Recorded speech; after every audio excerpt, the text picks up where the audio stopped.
I lived across the street from Harold for more than a decade.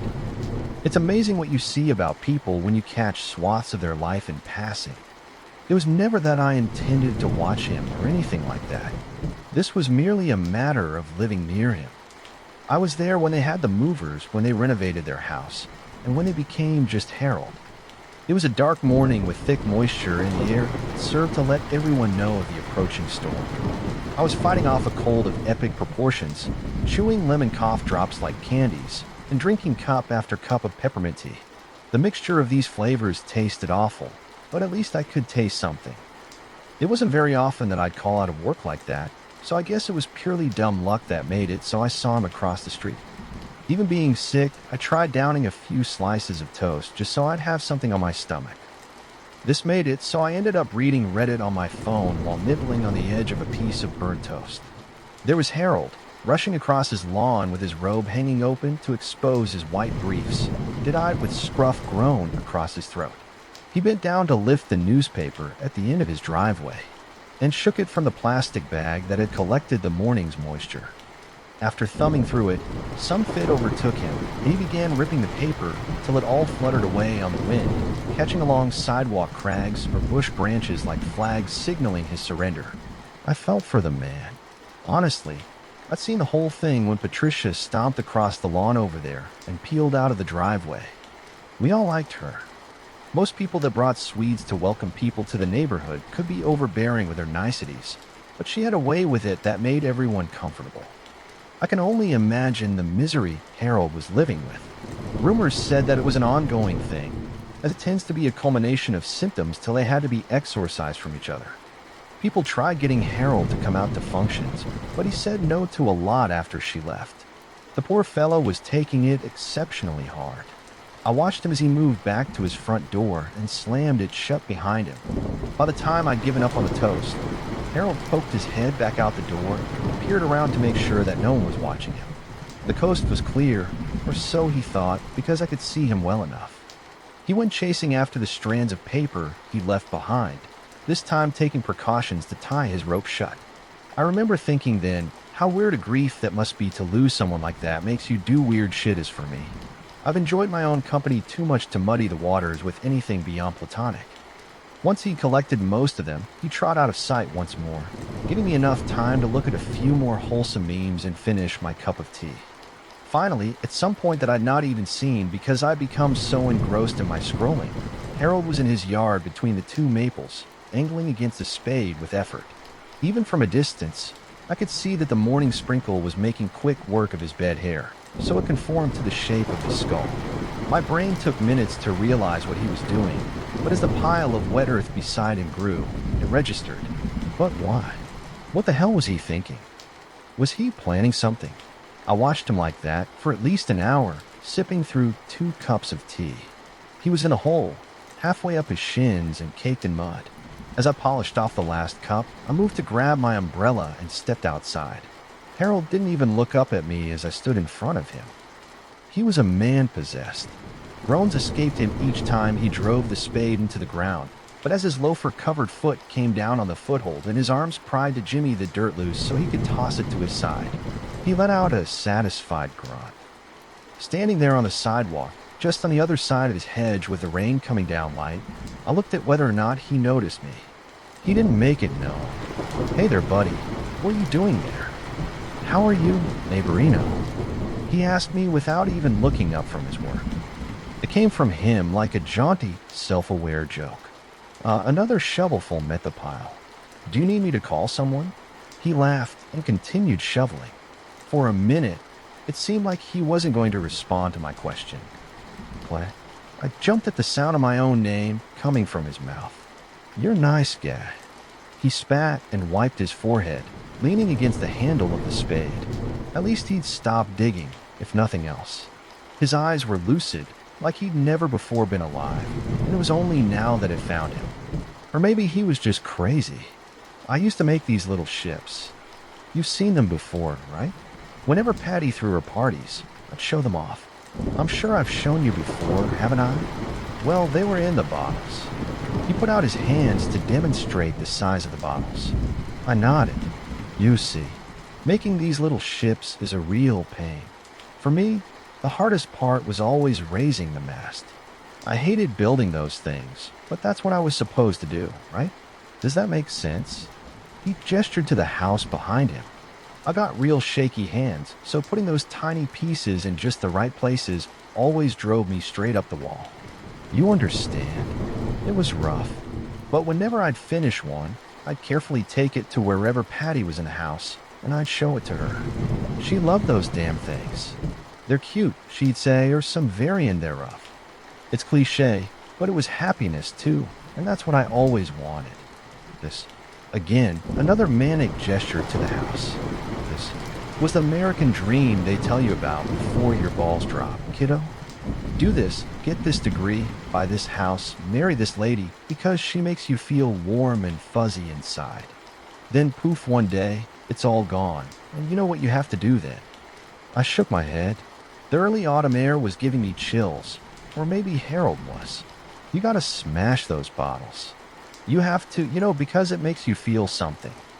You throw them across the room and watch them explode for so many hours. He shook his head and laughed. I'll tell you, man, those things were a lot more fun that way. I felt good and bad at the same time. Cathartic. I said, I guess, man, whatever you want to call it. But that's what you have to do sometimes.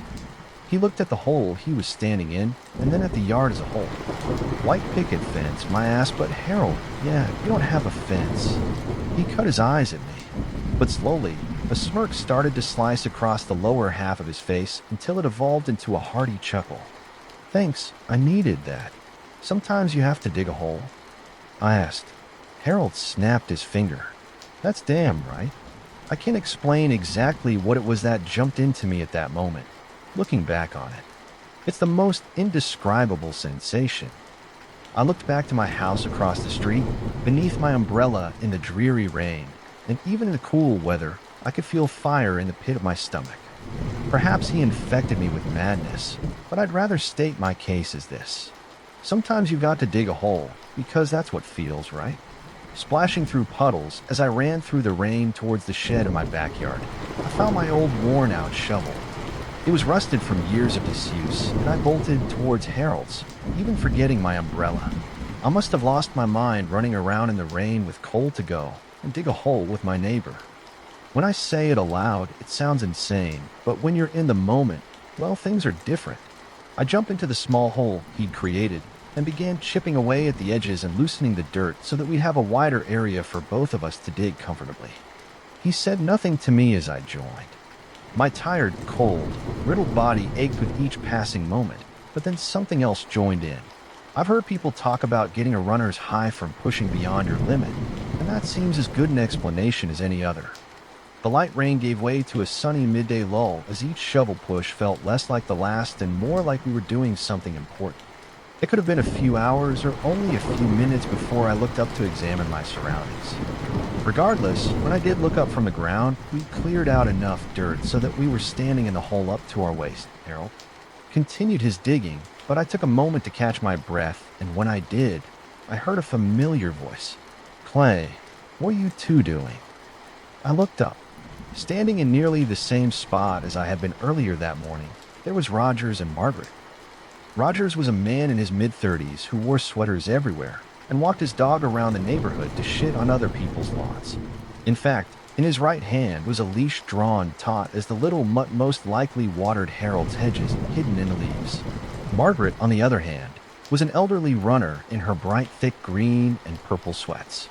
She hardly got any workout, if you ask me. I think she went around the neighborhood hoping to catch or dish the latest gossip. I grinned at the two of them. You know how it is. Sometimes you have to dig. You're more than welcome to join us if you'd like. They looked at one another, then back at me. This time, Margaret spoke. What are you digging for? Digging for? I thought the question over for a moment. We're not looking for anything, if that's what you mean. I turned to look at my compatriot for support. Harold, tell them what you were telling me earlier. Harold barely looked up as he heaved another hunk of moist dirt out of the hole. It's all bogus. You work for things. You want to be loved and to love in return. And that's where you mess up because you should have been doing that to yourself the whole time and not searching for it from someone else. Then he sighed and looked up while leaning against his shovel handle. What I'm trying to say is, there's no reason to dig, but focusing on the task at hand sure does let my mind wander. Who needs therapy anyway? It's expensive and you could have been digging all along. Digging for the truth. It might look like dirt and roots to you, but to me this is where I'm figuring my shit out. As the two of them listened to him, I could see the light in their eyes return, and it felt once more like they were humans with a spark of initiative and not plain boring suburbanites. Roger swiped his hair back in contemplation, totally messing up the perfect widow's peak he developed. He lifted his dog and ran down the sidewalk, screaming over his shoulder, "I'll be right back." I watched him go for a moment, and then shifted my attention to Margaret, but she too was gone. When the two of them returned, I wasn't surprised. What did surprise me, however, is that while Roger showed up with a shovel on his shoulder like a rifle, Margaret came jogging back with a wheelbarrow full of tools, shovels, axes, pickaxes among the things she brought. It was a gas-powered auger, and I must admit that this did surprise me quite a bit. There was a feverish tinge in her face, one that said she meant business. I swear, when Harold heard the auger fire up, he grinned from ear to ear. It was contagious. It felt like the deeper we got, we were compelled by an external force of some kind, whispers just from around the corners of our faces. Everyone began talking about it. Our team of 4 quickly grew into 10, then 20, then 30. By the time the people getting off work drove by, babysitters were called for those that had children. When asked how long they'd be gone, they didn't give an answer and doubled the pay. Harry, Roger's husband, showed up to the hole, trying to urge him to drop this craziness. But it wasn't long till he found himself in the hole, digging along with the rest of us. We hacked the maples to pieces in the yard and moved those pieces into the street. By the time it was getting too dark to dig, Linus, a single dad, hauled over his grill and started cooking hamburgers and hot dogs for the tired diggers. It got to the point that I was standing in the hole. The top was nearly 15 feet over my head. Its diameter was at least 25 feet. We lounged dirt-covered, but smiling and joking, talking about the weather as we ate and cracked open a few beers. If not for the massive hole in Harold's front yard, it may have been a regular cookout. Gathering together string lights on poles and tiki torches, we brought the yard alive and set up plastic sunbathing chairs to bed down for the night. What was the plan for that? Well, I'd say it's obvious. All of us had the intention of continuing the project the following morning. I caught sight of Harold near the sidewalk, peering down into the hole. He sipped from a beer bottle, and a little satisfied smile played out across his face. On approach, he greeted me with a simple nod. "It sure is something, isn't it?" I said. That it is. Can't believe we made it this far. How long do you think it'll take till we can't go anymore?" He said. I glanced at the gathered crowd, falling asleep in plastic chairs or chatting amongst themselves in groups of 3 or 4 at a time. Well, I've heard people joking that they won't stop till we hit China. That's the sort of stuff only kids talk about, and I think it's magical that full-grown people can play pretend like that. There was a pause as I too stared into the pit, admiring it in all its glory. We've done a good thing here, haven't we? Certainly. Harold took a quick swig of the beer. This is crazy. He laughed. He had a tired look in his eye that I could sympathize with. You should get some rest. He checked the watch on his wrist. If we hope to make an impact tomorrow, we should start early. I put up 2 fingers and gave him a lazy, jokey salute. Good night. Night. Never before in my life have I slept like I did that night. It wasn't just tiredness or my cold either, if I were to guess. In black dreams, I heard what can only be described as electric bubbles in my ears. The screeching in the night filled me and hollowed me out, same as we did that pit. It was a nightmare, I should say that much, but it was so much more than that. The best way I could put it is that it felt as though my soul, even if I'd never been one to believe in such a thing before, was leaving my body, and I was a nothing person, less than human for it. Then the screeching in my dreams woke me, and I realized that I was not hearing the sounds of dreams, but the sounds of screams. I propelled myself off the chair and staggered around, bleary-eyed. It was still night or early morning. What's happening? I tried saying. My neighbors were running towards the pit, and there was already a crowd of them gathered at its edge. I followed, slapping my face awake. As I came to the edge of the hole among the others, I froze. There was a place at the opposite end of the pit where the dirt floor had given out to some unknowable chamber. From it sprang forth whipping, glistening tendrils, bright red and thin as paperclip wire. Each one writhed independently from the others, but must have come together on the end of some great unseen beast in the dirt. Several of them held Rogers well over our heads as I looked on with extraordinary horror at what I was seeing. The tendrils cracked like whips against his body, sending out shrill, was-curdling screams. They shed him of his clothes and then began stripping him of his skin as well. My eyes shot to Terry. He looked entirely helpless at what was happening. I could see the frozen tears in his eyes, not quite accepting what was in front of his face. All our faces. I saw it, and I can tell you still that I have dreams of it, or sometimes I try and tell myself that it was all some fever mirage of my cold. But I know that's not true. It's impossible to retract. Roger's more red, runny muscles and exposed bone than anything else hardly looked like a human anymore. The tendrils lifted him ever higher and twisted his body like a rag, then dropped him dead, before recoiling into their subterranean lair.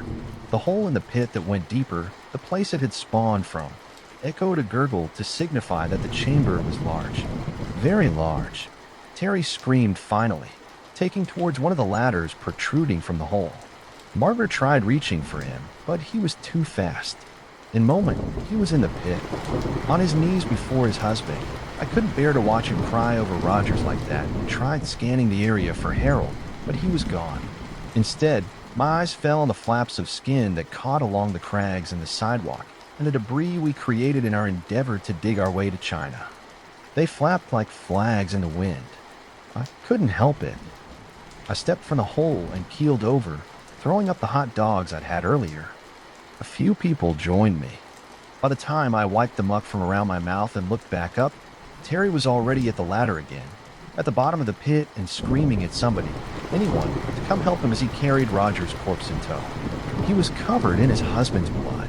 One of the corpse's legs moved across the ground, like a piece of bald lint on the edge of a string.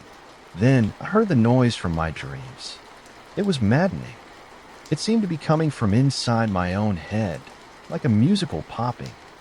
It sent a shiver down my spine. At some point, tears began to flow as I looked at the crowd of gathered faces, and I could tell that they heard it too. And we all knew what it meant. We marched towards the ladders pressed around the edges of the hole, our feet no longer our own, each of us with a tool in our hands. Terry dropped the corpse and began walking towards the place the dirt had opened up, just as we owned it.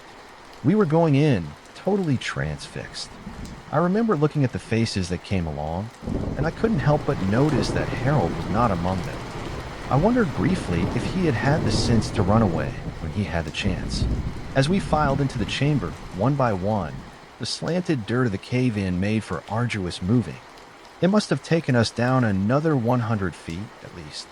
Finally, our feet met solid stone. In the distance, there was a city of spires and ancient stone with firelight snapping intermittently. There was no logical reason for its existence. Seeing that place from even as far away as we did, I felt a sense of dread. I was sick, I was tired, and I was shaking from the existential horror before us.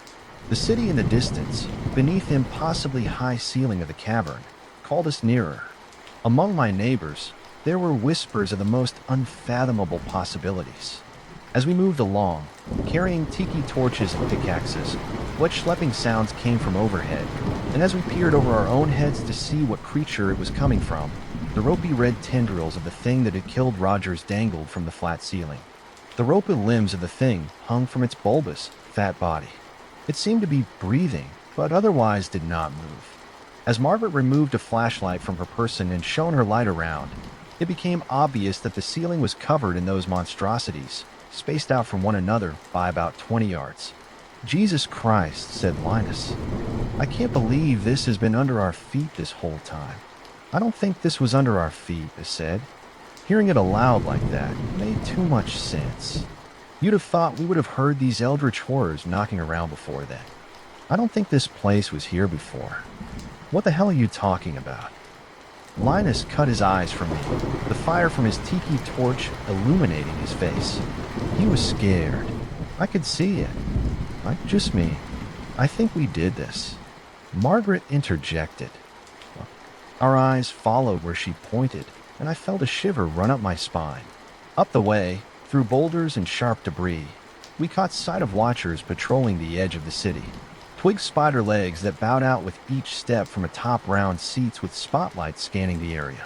The detail of them from so far away in the dark was blurred, but I can't promise you that they looked like monstrosities ripped from a painting. What are those? Even as I spoke the words, I knew that no living human could have looked up on them before, because every aspect of their anatomy seemed to defy all understanding. Seeing them made me so uneasy that I reached out for one of my neighbors in the dark so that I might have someone to hold on to. What are they? I repeated. Let go of me. Daryl, a devout member of the neighborhood watch, slapped my hand away. I offered him a weak smile. I'm sorry. I've just never seen anything like it. None of us have. It's phantasmagorical, I said, totally awestruck. Daryl and Margaret both looked at me funny and responded by simply peering ahead at the watchers. We walked, and as we did, I began to feel the cold I'd been suffering from prior begin to take hold over me. My nose began to run, my muscles ached, and I sniffled. I believe that working in the rain the previous day had done little to improve my situation. No one mentioned it, but I kept glancing overhead at the stringy things dangling from the ceiling, wondering if they could hear the noises I was making. My mind continuously went back to the way they'd utterly destroyed Rogers, and I couldn't help but shudder to think what they might do to me. How much longer till you think we reach him? Asked Linus. No one answered him. The echo of the infinite-seeming chamber was the only thing. It seemed that we went for perhaps hours, slipping or tumbling across the bent, moist rocks that the floor became as we neared the city of spires. All the while, those unnameable beasts overhead never left our visage. Whimpers escaped the crowd when we passed by one, edging around the limbs while giving them a wide berth.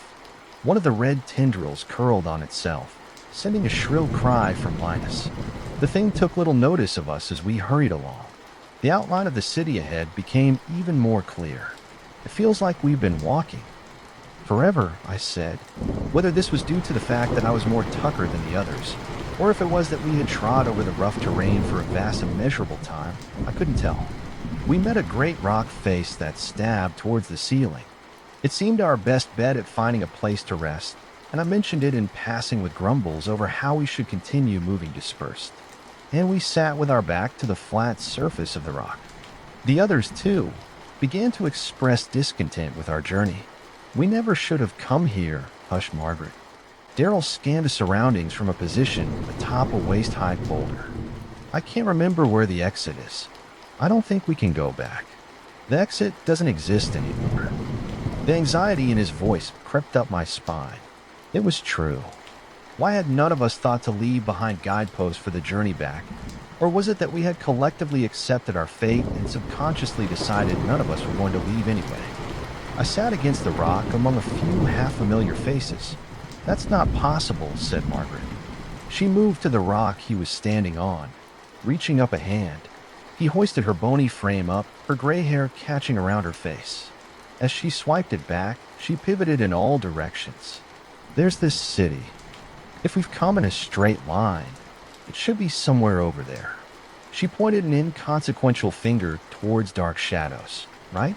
Daryl shook his head. Why have we come here? The madness was evident in his tone, but I was too tired to look up from my seated position against the big rock. I stared at the ground and wished I had something to blow my nose into. The others began setting up a makeshift camp, positioning torches in stone cracks, and laying out jackets to do so when I finally did look up again. I could see that Margaret and Daryl moved from their position on the rock and took up among the others. The ceiling, alien and starless with those monsters, made me uneasy. I spent my time counting the people in our camp, 28 scared faces. Each of them looked warily over their shoulders at every small noise. Margaret moved from person to person, and when she came to me to ask if I was feeling all right, I shrugged it off.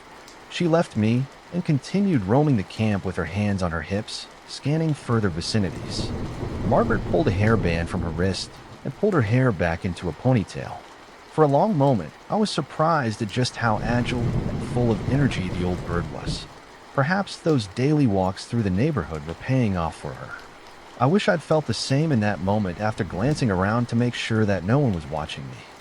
I quickly took the long sleeve of my shirt and blew my nose into it. A few people looked my way, but quickly went back to whatever conversations they were having. I was so tired. Rubbing my temples, I rose to my feet and moved to the same rock that Margaret and Daryl had been standing on. After shifting myself slowly up, I began looking around.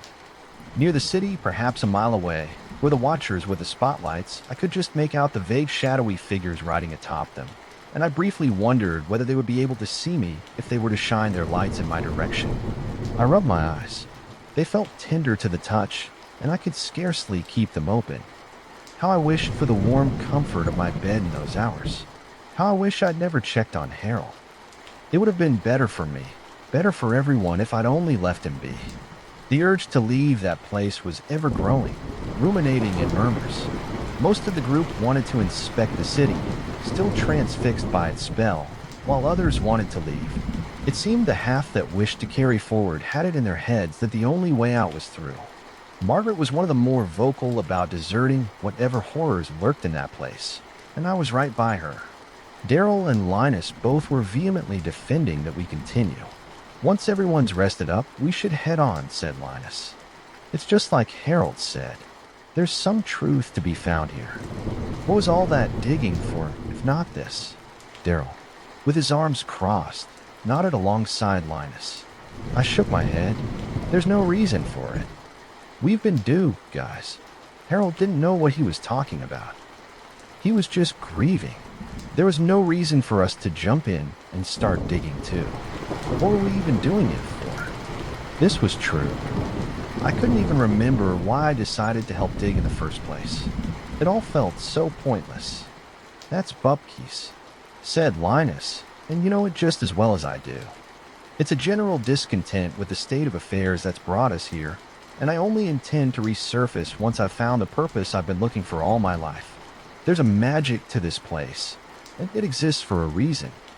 It would have been nice if that were true, but looking around at the deep shadows of the massive cavern, I could see only desolation. Margaret cut in. I don't care what you do. I'm going back. She studied with a group. Those of you that want to leave can come with me or not. The mixed expressions of hopefulness and fear made me sick. It seemed that we were destined to split up, with half of us going on and half going back. I only hoped at that moment that we'd actually be able to find our way out of the cavern.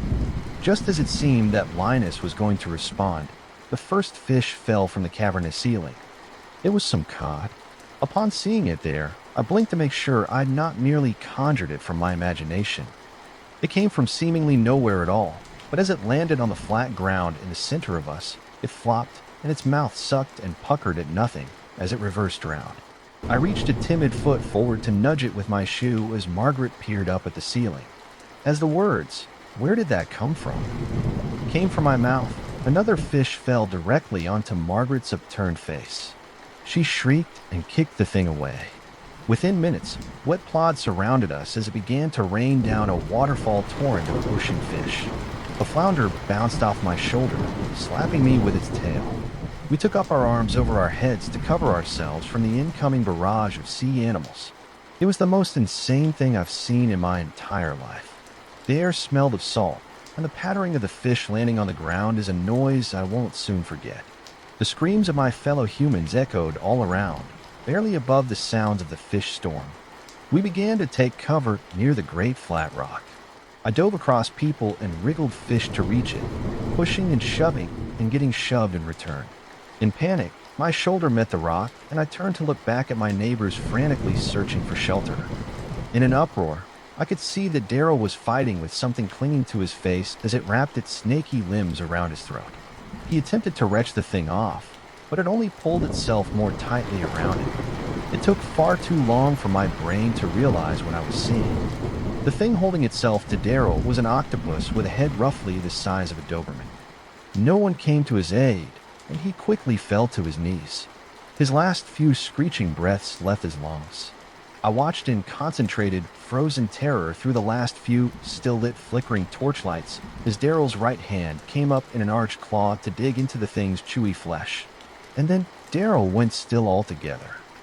Margaret launched towards the thing, totally ignoring the falling fish, arching an axe as she might a baseball bat and swatting the octopus off Daryl's prone head. Snapping out of it, I sped forward, grabbing a hold of Daryl's wrist and dragging him to the relative safety of the big rock as Margaret stood guard. He didn't kick or scream, and I wished that he were only unconscious. As Margaret returned to the shelter of the rock, we were to shine a light on Daryl. His face was no longer a face, but a skull with open optic holes through which only pink brains could be seen. I recoiled. "That's not normal," said Margaret, shaking her head and kicking the rock face as she planted a flat hand against it. Looking back now, I think to myself what a strange thing that is to say. But in dire circumstances, the thing that needs to be said is so far from one's grasp that it too becomes fleeting, and there's nothing save the obvious and concrete. No, it was not normal. What were we gonna do? My voice was small, caught in my throat. I was surprised that anyone could hear me over the sound of the fish rain, but Linus did. We moved to the city where it's safe. There's no going back now. He wants us here. Even with a mad twinkle in his eye, I could clearly hear the fear in his voice. What exactly it was and why it wanted us here, I couldn't say. We stayed pressed to the rock till the fish stopped falling. By the time they did, we were nearly up to our knees in them, their dead eyes looking up at us. And sometimes their tails would twitch, forcing me to double-take to make sure there was not another tentacled creature among them. As we pushed on, stepping over or around the dying and dead fish, we came to a flat open area of ground that encompassed the city of Spires. It seemed it had been intentionally worn down. With every step, I felt we were more vulnerable. A spotlight from one of those horrid watchers passed over us as we marched, and I could nearly feel the heat of it. We froze, and the watcher ignored us, pivoting the light in another direction. I wondered if it could even sense our presence at all.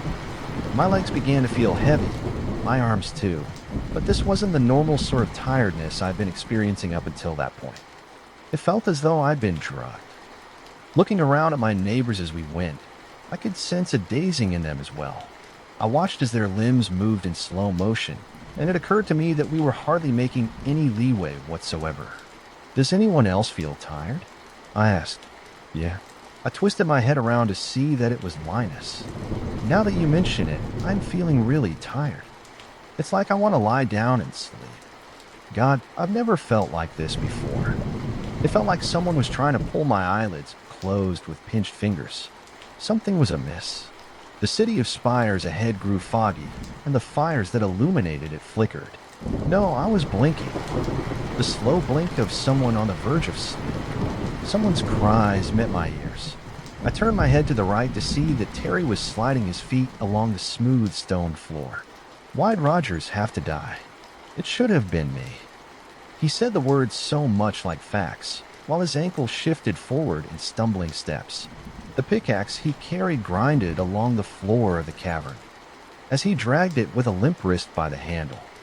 A chorus of other tools soon followed as we all began to carry our tools in this way. Terry's eyes welled with tears. I should have died. He was losing his mind. It was all too much. No amount of what I said would be able to snap him out of it. He was giving up. He choked.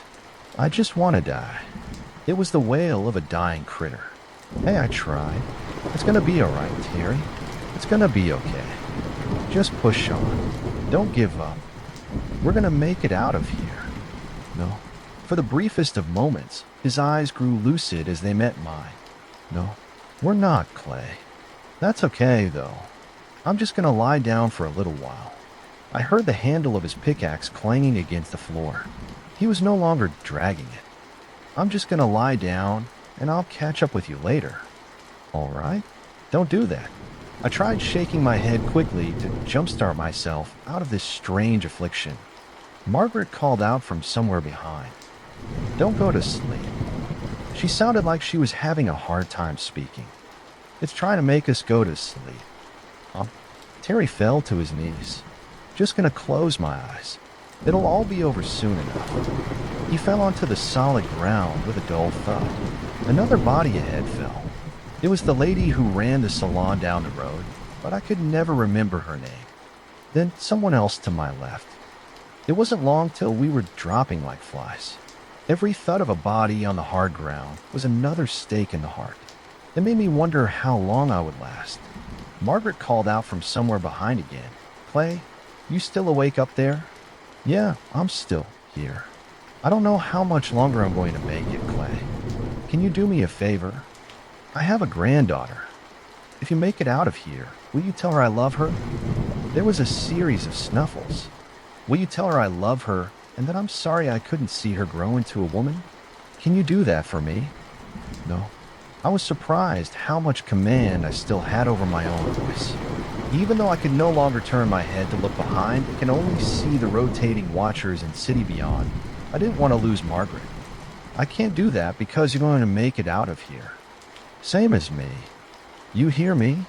A few more bodies struck the ground, and the sound of my own heartbeat in my ears was the only thing for miles. I waited and waited and waited for her response. Every step forward I took was met with nothing but the sound of my neighbors dropping. Was she already asleep? Had she succumbed to the wicked magic of the cavern? Was I the last one standing? Would this become my eternity, walking toward a dark city suspended in infinite time? "Okay, Clay," said Margaret upon hearing her voice.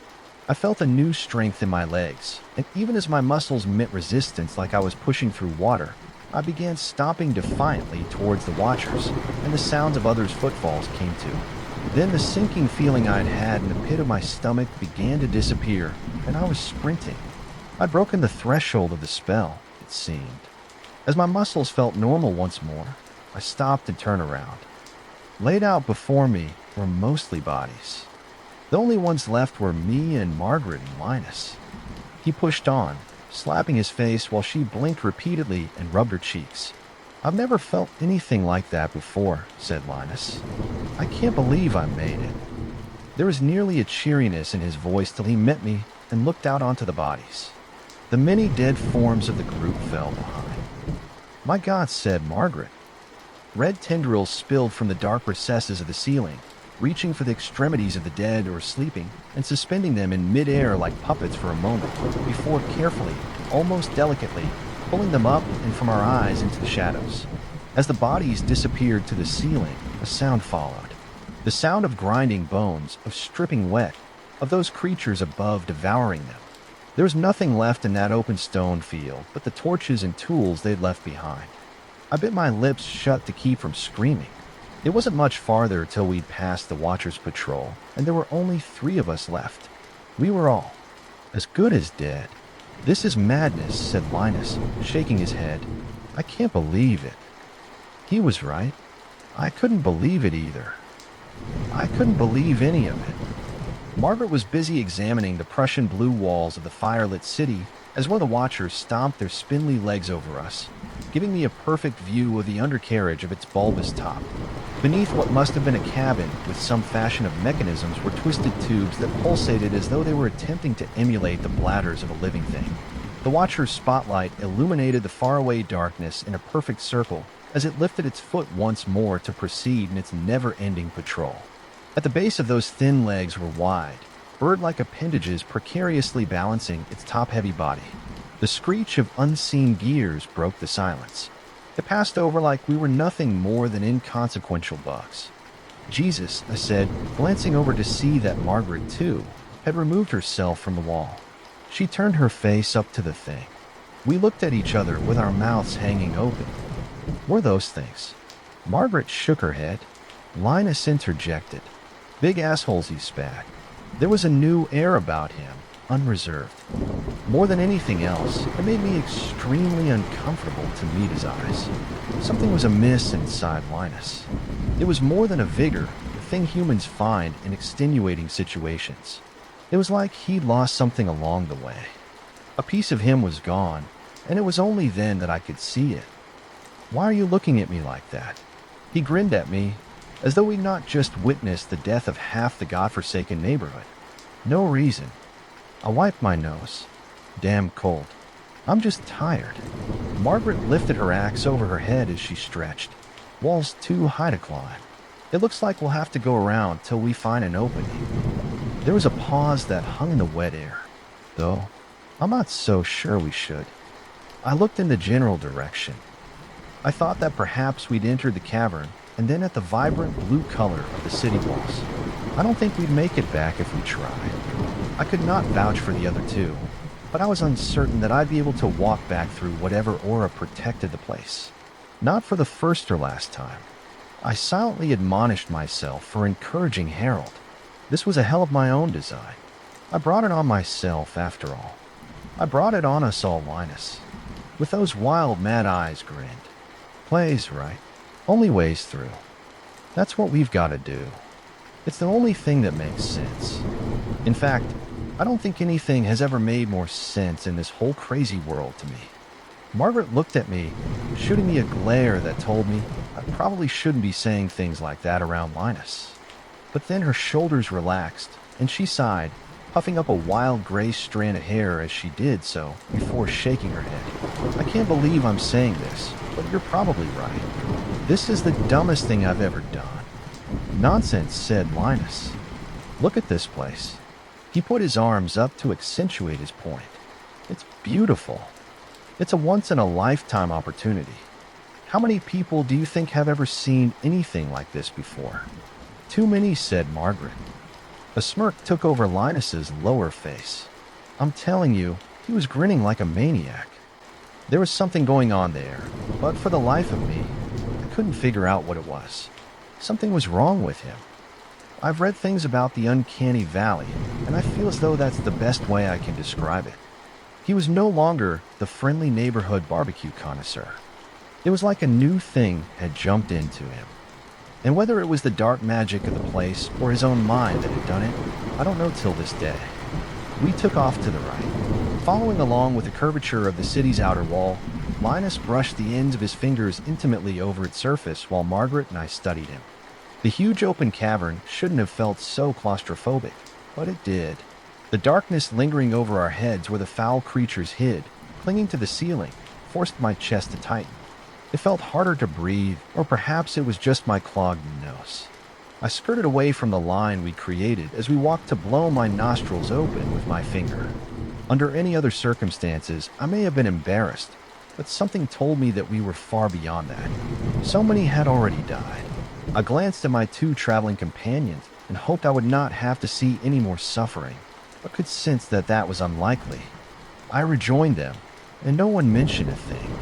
They instead opted to stare ahead without saying a word. The three of us had gone perhaps 20 minutes in silence before Margaret began to fall behind, taking slower steps and keeping a distance from us by about 15 yards. What's keeping you back there? Asked Linus. Margaret waved this off. Just not as young and spry as I used to be as Hall. Nothing to worry about. I think I just need to catch my breath. I went to her and touched her on the shoulder. It's all right. We can take a break if you need to. She latched onto my hand and pulled me close, whispering in my ear, keep an eye on him. I don't trust him. Before I could even respond, she shoved me away. Linus took his hand off the wall and turned completely around. What are you two talking about back there? Margaret offered a smile. Nothing. Clay was just asking me if I needed a break. I'm fine. He raised an eyebrow at the pair of us. Okay. Then he placed his hand on the wall again, possession taking over his steps. It wasn't long till Margaret fell in line with us once again. I couldn't get what she'd said to me out of my mind. Until that point, I'd been worried I was the only one noticing Linus' strange behavior. This should have served to quell the anxieties I had of him, but it only made it so they flourished. I kept him in my line. A patrolling watcher stepped over us, and we stopped to let it pass. I could see them a million times in my dreams, and they would never cease being alien to me. In fact, I have, and they remain that way. The watcher's strange ball briefly lit the high ceiling as it shifted up, and I could see a mess of wicked things. Tightly bound skin and faces sewn in frozen torment served as an appropriate juxtaposition to the Sistine Chapel. Before I could check to see if the faces matched any of the ones we'd left behind, the watcher groaned in its mechanical way and laughed. Linus, I was smiling. Beautiful. A shiver went up my spine. I think I see the entrance up ahead, said Margaret, squinting. I could see she was right. Just around a bend, the wall opened. How long had we been walking? The repetitive nature of our footfalls had long since taken me off to another place like hypnosis, if not for her signaling it. I might have walked right by it. The archway was magnificently tall, constructed from an assortment of cyclopean stones. I was left to wonder exactly what sort of creature could have carved them. I couldn't have imagined the watchers doing so, urging the massive stone blocks across the ground with their thin legs. No, it seemed to me that there was only one explanation. They were of an ancient imagination, withdrawn from the recesses of a mind far gone.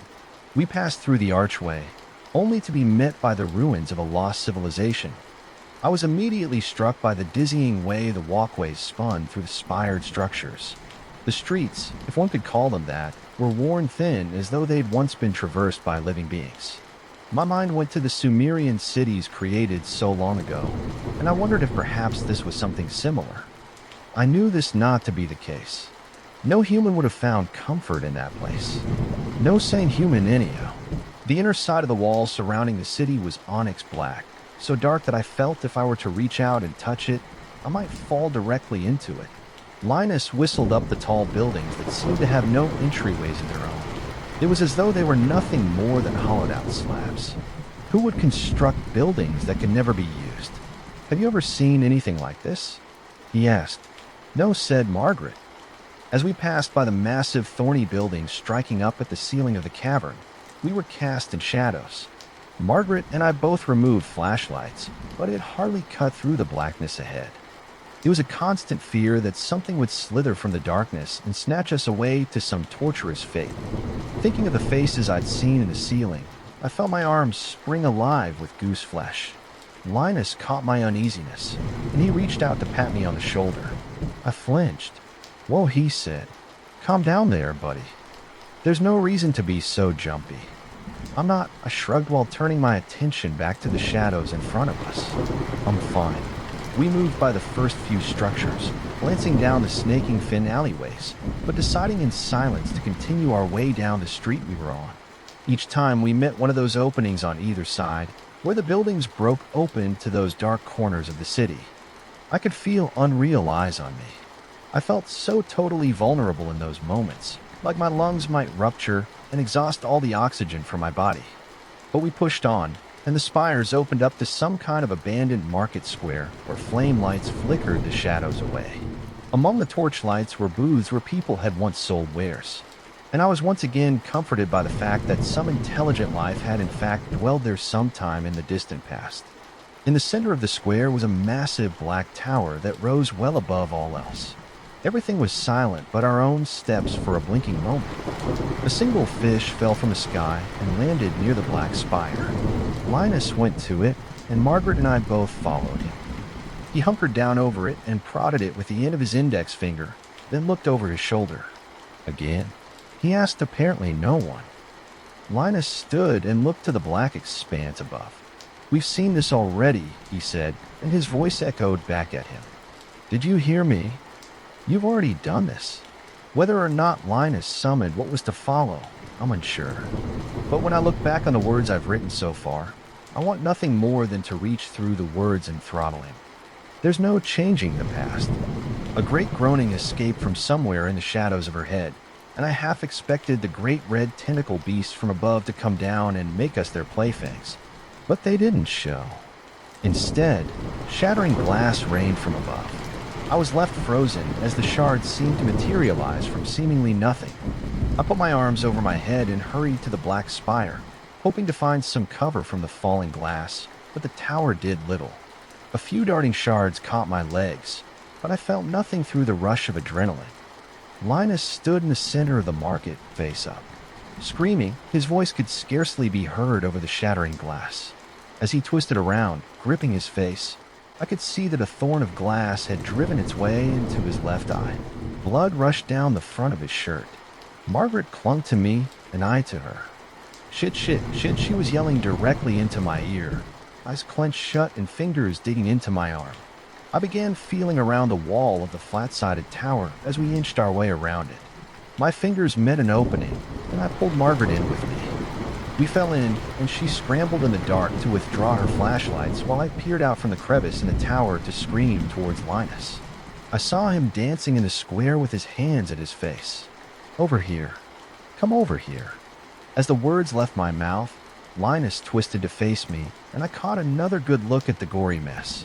He lashed a hand onto the shard jutting from his eye, and his fingers slid down the sharpened edge of the glass, cutting his hand and causing it to slip as he attempted to pry it from his face. He latched on with both hands and finally launched the thing from his eye socket. I did it, he said, torrents of blood rushing from his head. The glass rain didn't let up, and he seemed to not even notice as it diced his exposed arms to flayed ribbons that hung off him in cords, exposing the tissue beneath. Linus, I was too late.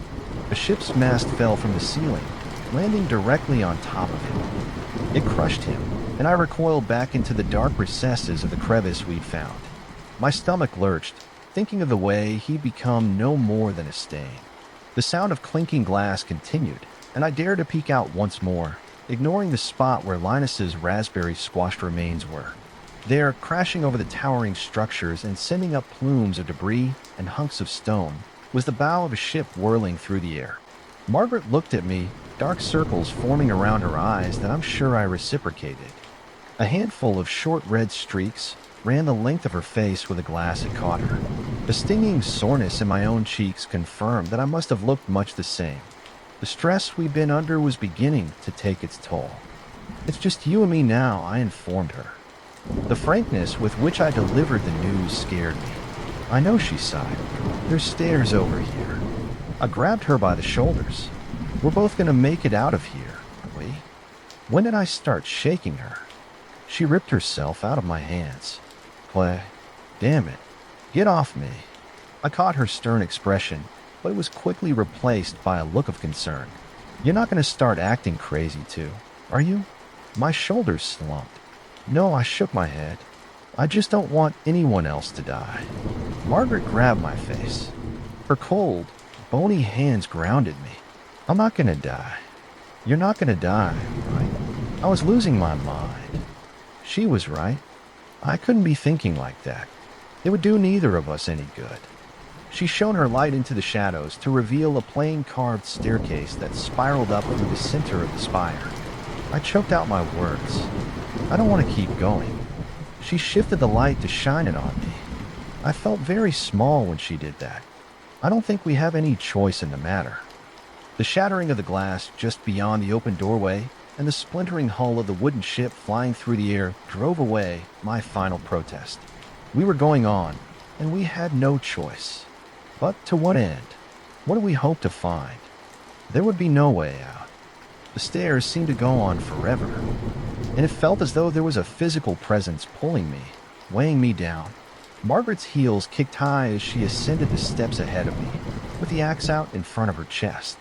Our flashlights illuminated the small space we traveled through. The higher we went in the spire, the closer the walls around us grew, as though the building tapered nearer the top. My chest grew tighter, with my cold working against me. I believe in that climb of the staircase. I became delirious. I tried with my spare hand to feel my forehead, hoping that I'd not come down with a blistering fever, but somehow that felt ridiculous. Who cared if that was the case? I couldn't imagine that it would matter. What had happened if I were to just take a seat on those steps and refuse to continue? With everything in me, I believe I could have taken a seat and died. Wasting away in a dark tower would have been a fate less abominable than the unimaginable horrors beyond. Surely I'm afraid that if I'd not had Margaret ahead of me, pushing on with her wiry, persistent limbs, that may have been what happened. Whatever the opposite of concentration, that's what I found in those lingering dark moments on the stairwell. It became a steady zombie walk of doom where living ceased being a thing, and there was only the movement. The repetition of it lulled me to a place in my mind where things are better.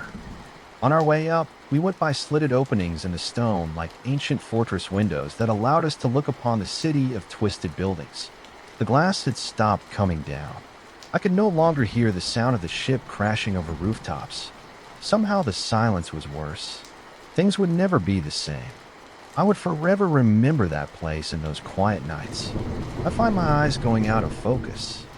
Daydreaming would become a thing of the long-forgotten past because I would always be returned there when imagination came.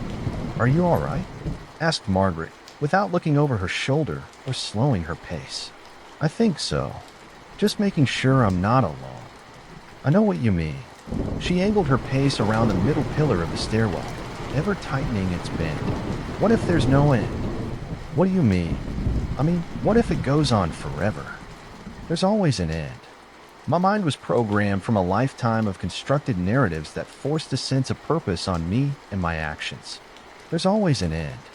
"How do you know?" "What if we just keep going on forever?"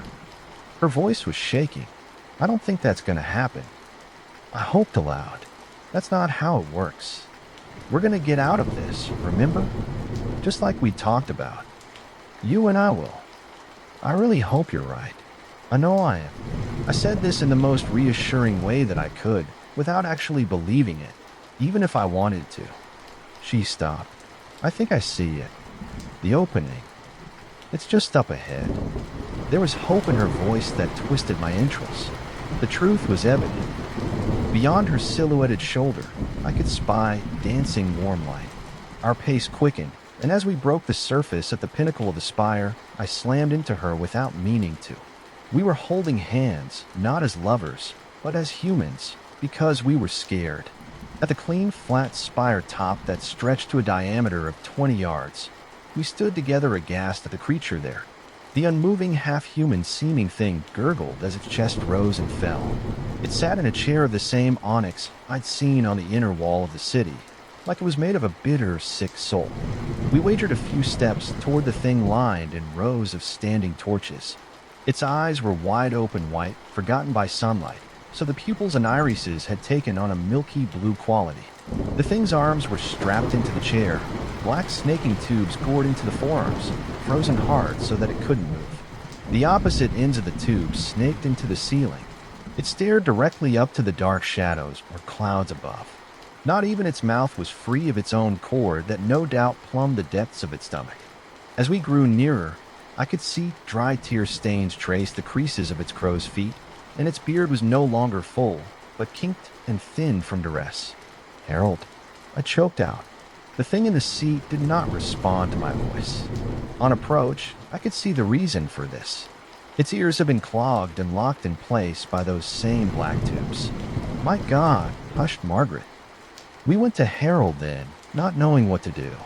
As I touched his cool, naked skin, he seemed to respond in a mumbled groan around the thin tube draped in his throat. Why was I crying? I reached for one of the tubes while Margaret watched me with steady eyes. Neither of us knew what to do, but that wasn't going to stop me from doing what came next. It was a panic that had jumped into my fingers as I clawed at one of the tubes in his left arm. I yanked it, and he let out an awful scream as sludge shot from the place I'd freed the tube, spraying me in the face. I let it fall to the side, totally stunned. What was I going to do? Would he die if I pulled him from the chair? Was he too far gone? Then a whirring began that echoed. The sound of suction filled my ears, and I watched on in horror as the tubes attached to Harold began sucking something out of him. His eyes closed, and he cried whimpering tears. I could not see through the vacant black tubes, and to this day do not know what it drew from him. But when the silence came, it was maddening. Margaret looked at me. She held her hands to her forehead, perpetually swiping her hair back in a frantic manner. "What's happening? My God, what's happening?" And then it began to rain again.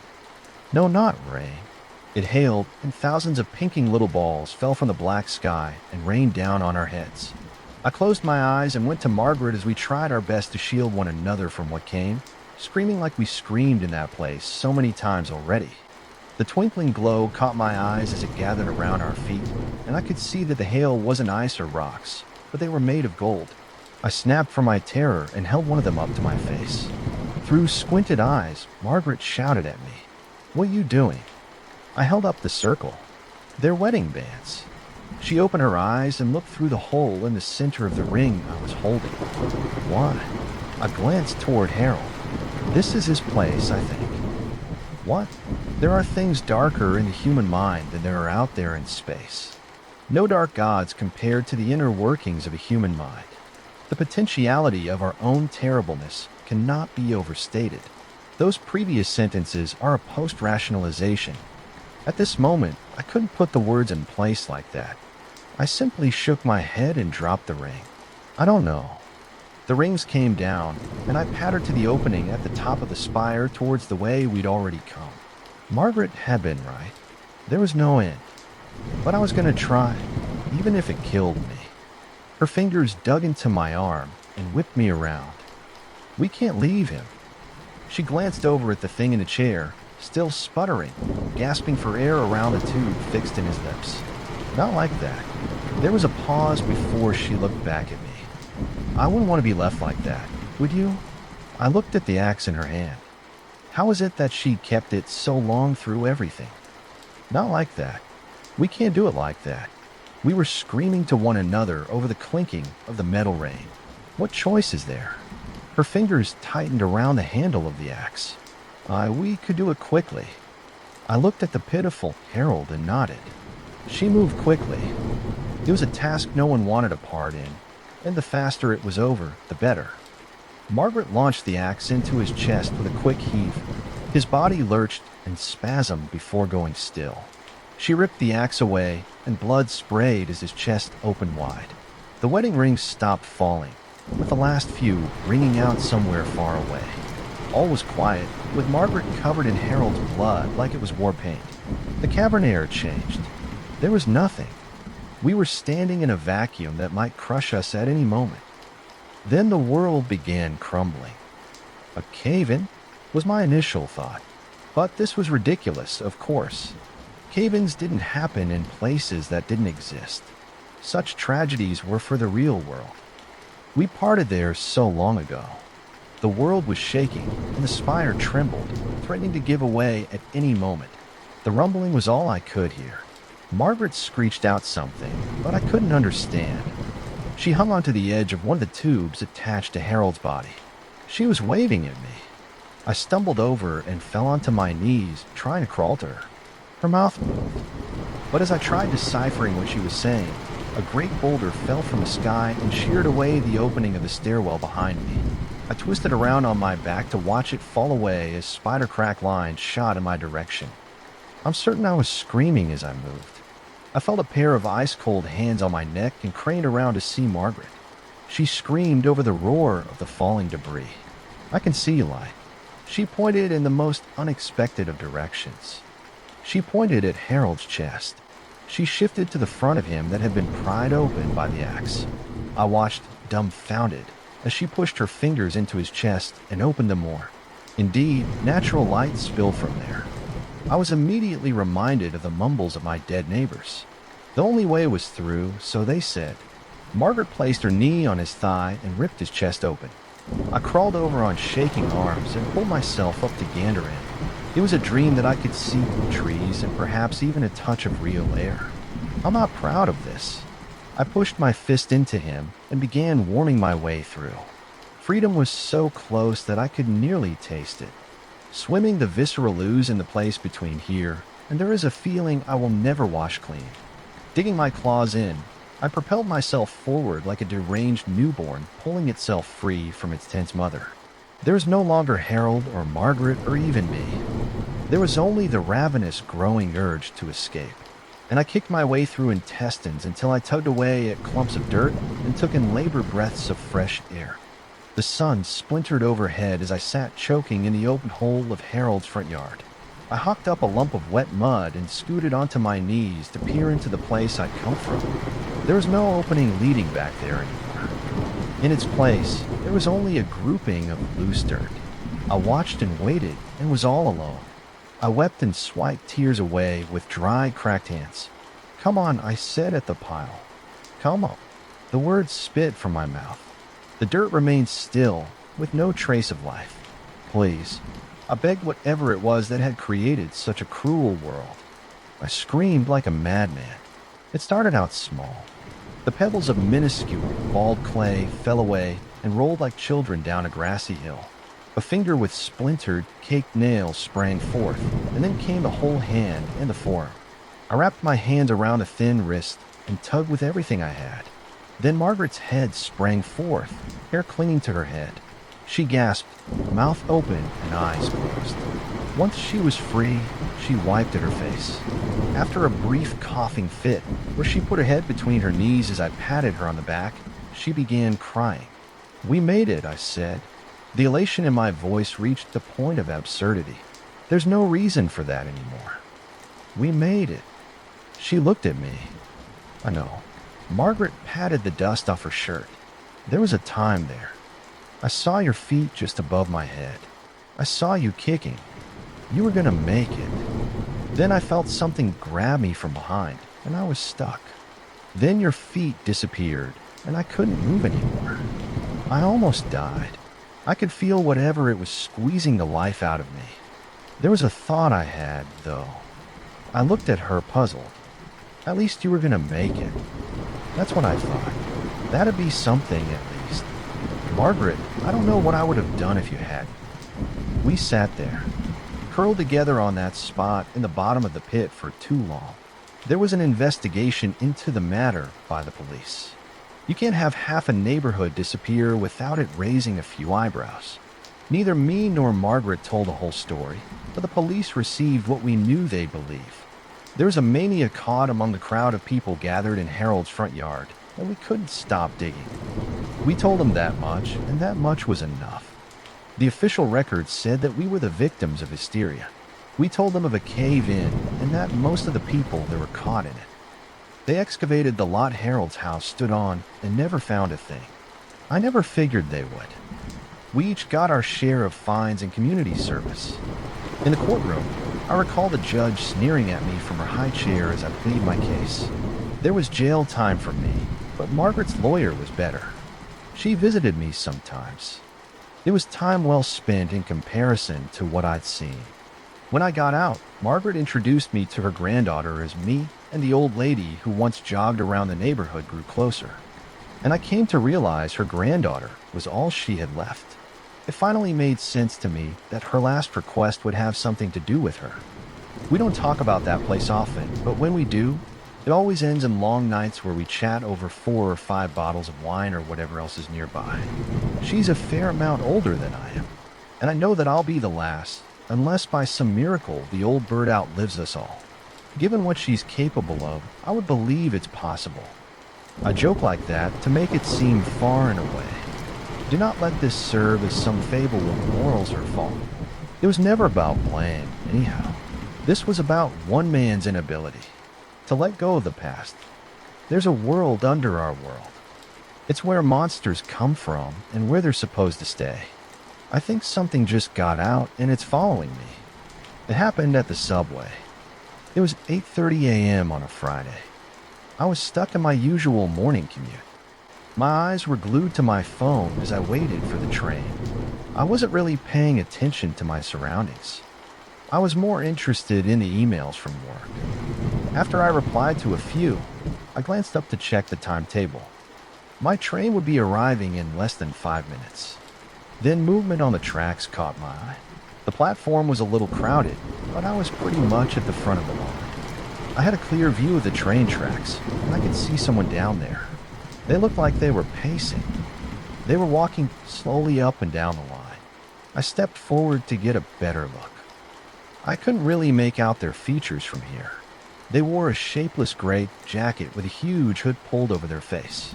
Their ratty pants were dirty, white, and full of holes. I could see they were barefoot too. Probably a homeless person then. I felt bad. The poor guy definitely looked lost. "Hey, you okay?" I called him. The guy didn't even look up. He did slow down, though. His movements were still jerky and awkward. I raised my voice a bit. Maybe he hadn't heard me. "Hey man, the train's coming pretty soon. You should probably get out of there." I saw a few people near me move forward and look down the tracks as well, probably to see who I was talking to. Good. They could help me coax him out. Still no response from the guy. A tinny, canned announcement blared from the speakers overhead. It said the next train is bound for Brookside Station. Please stay behind the yellow line. That meant he had 3 minutes and 30 seconds to get out of there. Worried, I stepped to the edge of the platform and squatted down to get closer to him. Hey, the train's almost here, man, I said. This time, he stopped walking. I sighed in relief and I stretched out my arm towards him. Come on, grab my hand. I'll give you a boost, all right? I told him, but he didn't move. I frowned and tried to get closer, leaning further past the platform. I could hear the people around me reacting, but the guy didn't even turn around. Maybe he was drunk. I quickly checked my watch. I glanced down the subway just to confirm that the train wasn't here yet, and then I jumped down from the platform and landed on the tracks. I heard some screams from the crowd, but I just ran over to the homeless guy and grabbed his arm. Work with me, man, I said. I shook his arm a bit, hoping that would snap him out of whatever daze he was in. The train's gonna be here in less than 3 minutes, okay? We gotta go. I told him. When he still didn't move, I started pulling him towards the platform. Thankfully, he wasn't fighting my hold, but man, he was pretty heavy for a skinny homeless guy. Definitely not the 90-pound lightweight I was expecting. Still, I could handle him. Crowd seemed to be full-on panicking now. We were definitely moving a lot slower than I would have liked, but I felt we could make it. I could probably get him out with a fireman's carry once we were close enough to the platform. Almost there. Suddenly, though, the guy dug his heels in. We came to an abrupt stop. Hey, I said. I yanked him a little harder. This is no time to stop, dude. The guy was heavier and stronger than he looked. I leveraged my own weight to lift him up, but he was not budging. I grunted and went to walk around him, hoping I'd have more success pushing instead of pulling. Before I could move, though, he turned to look at me. I almost expected an apology. What I didn't expect was a wide smile showing jagged, yellow teeth, pale, cracked lips stretched on pasty, plastic-like skin. Long strands of stringy black hair framed the face, looking at me from beneath the hood. The features I could see almost looked feminine. They stared at me with one red, bloodshot eye. I jerked back a little, shocked. The girl's grin seemed too large for her face. It looked unnatural. The one eye I could see was large and unblinking. Why the hell was she grinning? We had about a minute left before the train arrived, probably less even.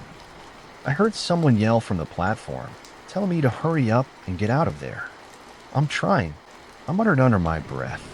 I grabbed the girl again and tried to pick her up.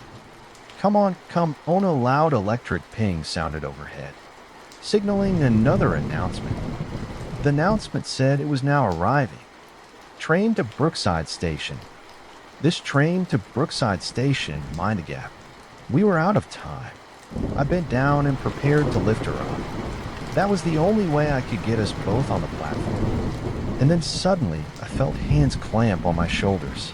Next thing I knew, I was back on the platform. I glanced around, a little disoriented. Dozens of people were staring at me, their faces all varying with levels of alarm and concern. Two big guys stood next to me, probably the ones who'd pulled me out, but I didn't see the homeless girl. What the hell were you doing? One of the guys demanded. I whipped around to look at the tracks. She was still there, grinning up at me. There's still someone down there, I said. We have to. The train rushed past me, cutting me off with a loud screech. That was too late. There was a kid down there. We ought to call 911. Someone was on the tracks, I said. Yeah, you were, the other guy began. You were on the tracks. We got you out. Not me. I shot back.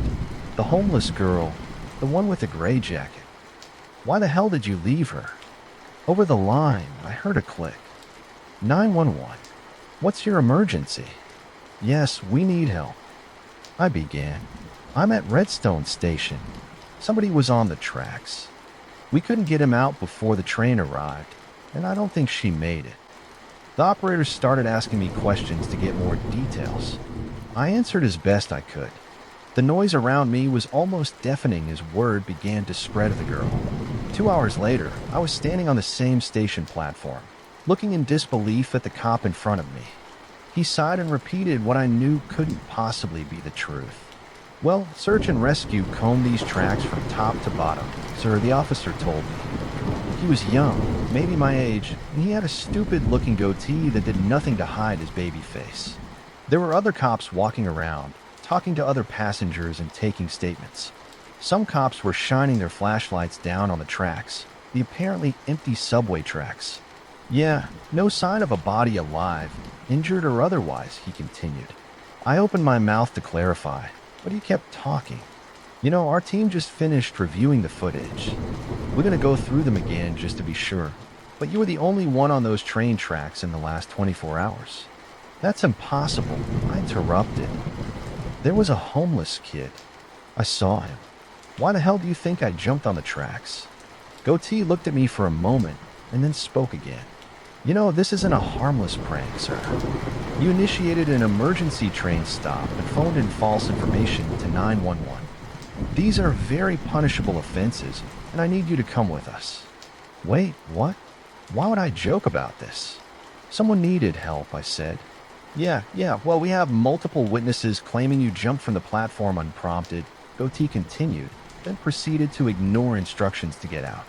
"Also have the recording of your 911 call informing the responder that someone was on the tracks when the train arrived." "Yeah, no shit, because there was someone on the tracks," I said. "I tried to get him out, but 2 guys pulled me up before I could, and that's why I placed the call." "Idiot." Goatee held up a hand. "Whoa, sir, we're gonna have to ask you to come with us." "Look, check again," I began. "I know what I saw." "All right." "She wore a gray jacket." "And sir," the officer interrupted, "I'm only going to ask this one more time. Please come with us." I wanted to fight back. The fact that they thought I would joke about something like this made me sick, but the look on Goatee's face told me it wasn't worth arguing. So I just nodded and followed into one of the cruisers parked outside the station. Luckily, they didn't slap cuffs on me. The drive to the station was uneventful. The actual interrogation was long, repetitive, and lasted almost 2 hours. I lost track of time as I repeated this morning's event to every officer who came in to question me over and over again. Now I've watched enough movies to know that the mirror next to me was a one-way window. I knew that there were people on the other side trying to decide if I was a liar, a troublemaker, or just bad shit crazy. I scowled at the mirror. Someone had been down there. The cops just hadn't looked hard enough. There were service tunnels that led to the tracks, right? For, repairs and stuff. Maybe the girl had managed to crawl into one of them in time. Search and rescue just needed to find her. And then my story would make sense.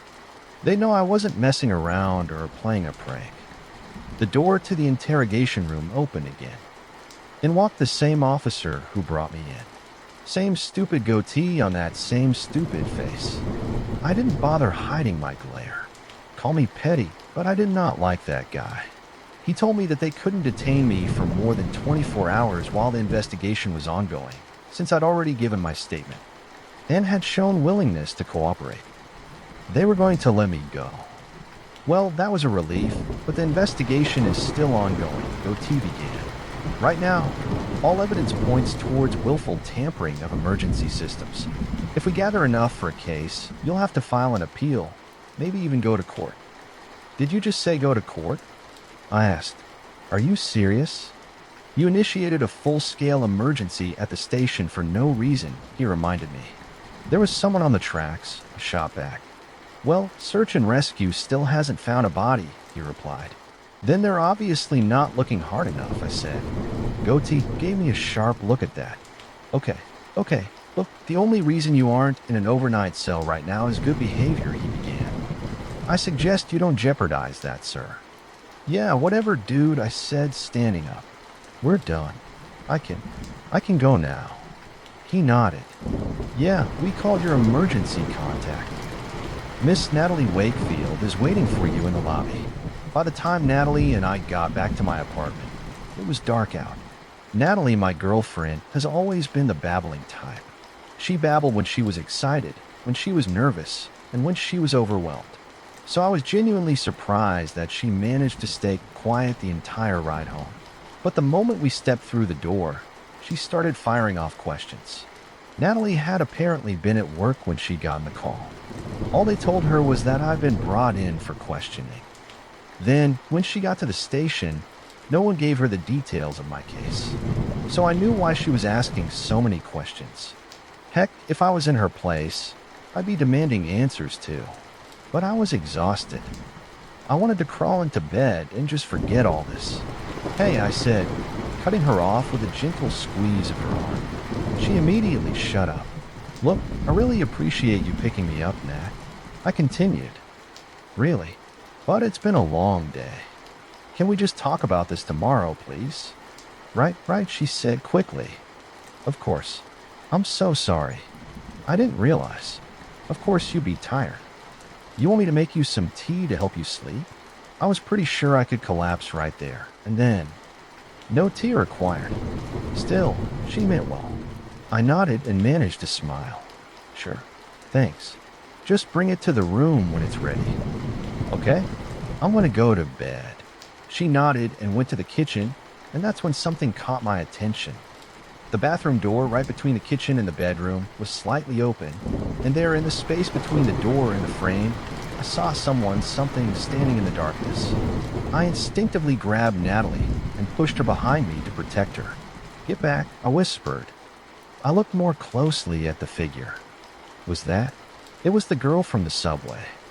She stared back at me with that one wide, bloodshot eye. Her skin was the same bluish gray I'd seen earlier. Unnaturally smooth like plastic. Great. I had tried to help a crazy person. Well, at least she wasn't dead. I gently but firmly pushed Natalie towards the direction of the bedroom, making sure she was behind me. "Nat," I said, "go to the bedroom and lock the door. Call 911 and let them know somebody broke in." In the corner of my eye, I saw a hardbound book I'd been reading. I quickly picked it up. It wasn't much of a weapon, but whatever. "Broke in," Natalie repeated. She tried to push past me. I quickly moved to cover her again. I glared at the girl in the gap, daring her to move. The corner of her thin lips jerked upwards in response, like she was about to smile. "Just get to the bedroom and lock the door," I repeated. "I'll handle this, Jason." "Seriously, cut it out," Natalie said. Why was she being so difficult? Anyway, I couldn't risk losing track of the girl, so I moved forward. I was ready to tackle her. I did remember that she was much stronger than she looked, though. I had at least a foot of height over her, though. I could grab her and hold her until Natalie called the cops. "What are you doing?" Natalie said, "There's no one there." I shook her off and moved forward. Natalie made a furious, confused noise and darted around me. She sprinted towards the bathroom. I tried to grab her. The crazy in the bathroom didn't seem interested in her, thank God, because she was still staring straight at me. But I didn't know what she was capable of, and I didn't want Natalie to risk provoking her.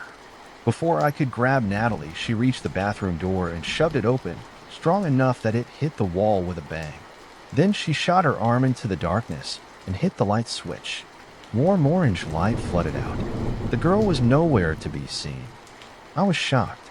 The bathroom was totally empty. "Jason," Natalie began, "you see this, right? You see that there's no one here, right?" I couldn't argue.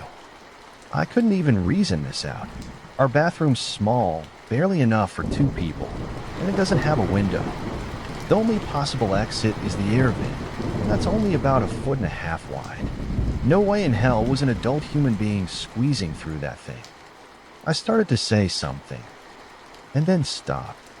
Confused, didn't even begin to cover what I felt. Natalie was starting to look less pissed and more concerned. I shook my head, hoping to clear it. "I'm sorry," I mumbled, taking her hand. "I'm sorry. I thought I could have sworn. You know it. It looks so real." She squeezed my hand comfortingly. "It's okay," she said softly. "I'm sorry for freaking out too. You've had a stressful day." "Yeah," I laughed dryly. "That's one way to put it." "And you're too tired to talk about this right now," she continued. Let's just get some sleep, okay? Before we both start seeing things. She gestured again at the very empty bathroom. I stared at it for a few more seconds, a little hurt by the dig, but not enough to start something. Not after the day I'd had. I was tired. We both were. And look, she was right. I sighed and shut the bathroom door. Nat was right.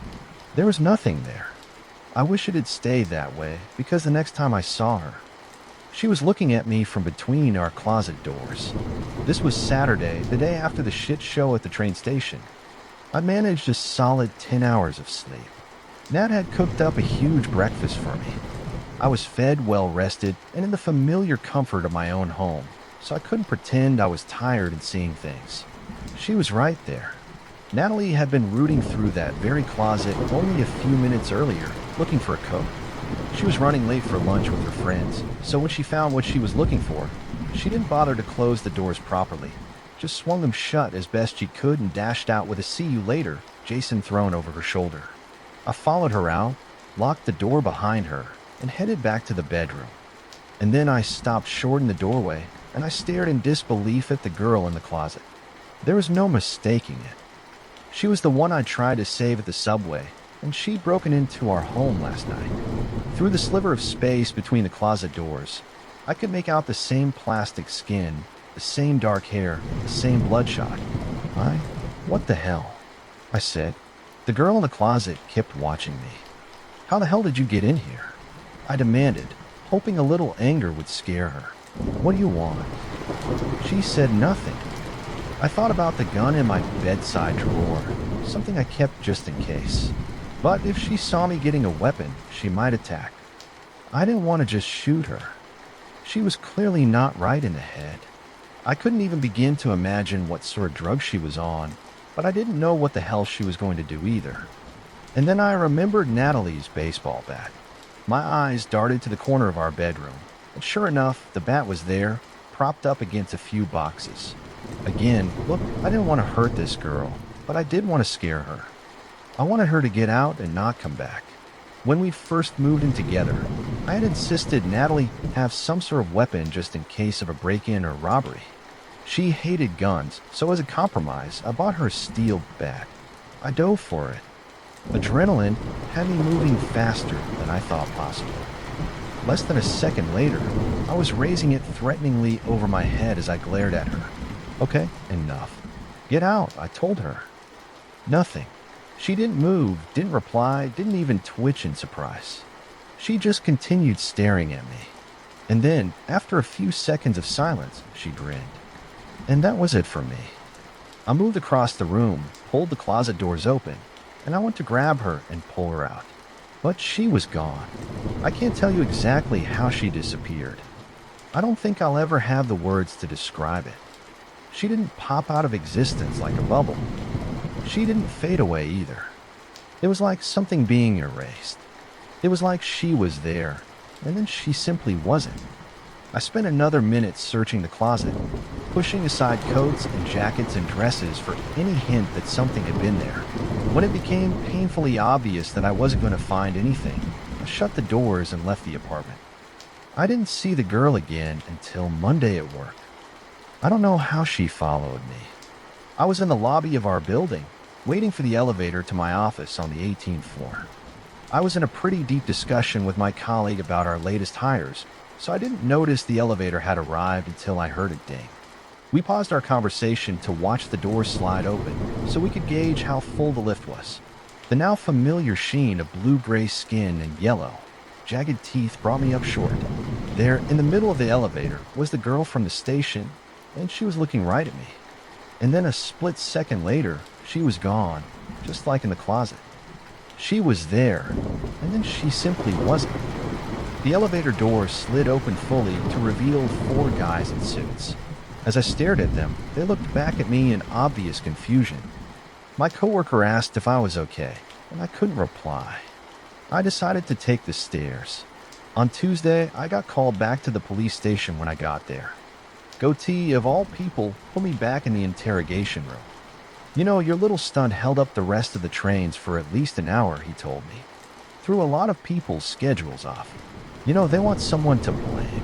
And since no one comes forward to back up your little story, we're ready to pull search and rescue off this case. Confirmed false alarm. You, buddy, are looking at a very hefty fine or a stay hearing. You know what? Possibly both. I looked back at him in shock.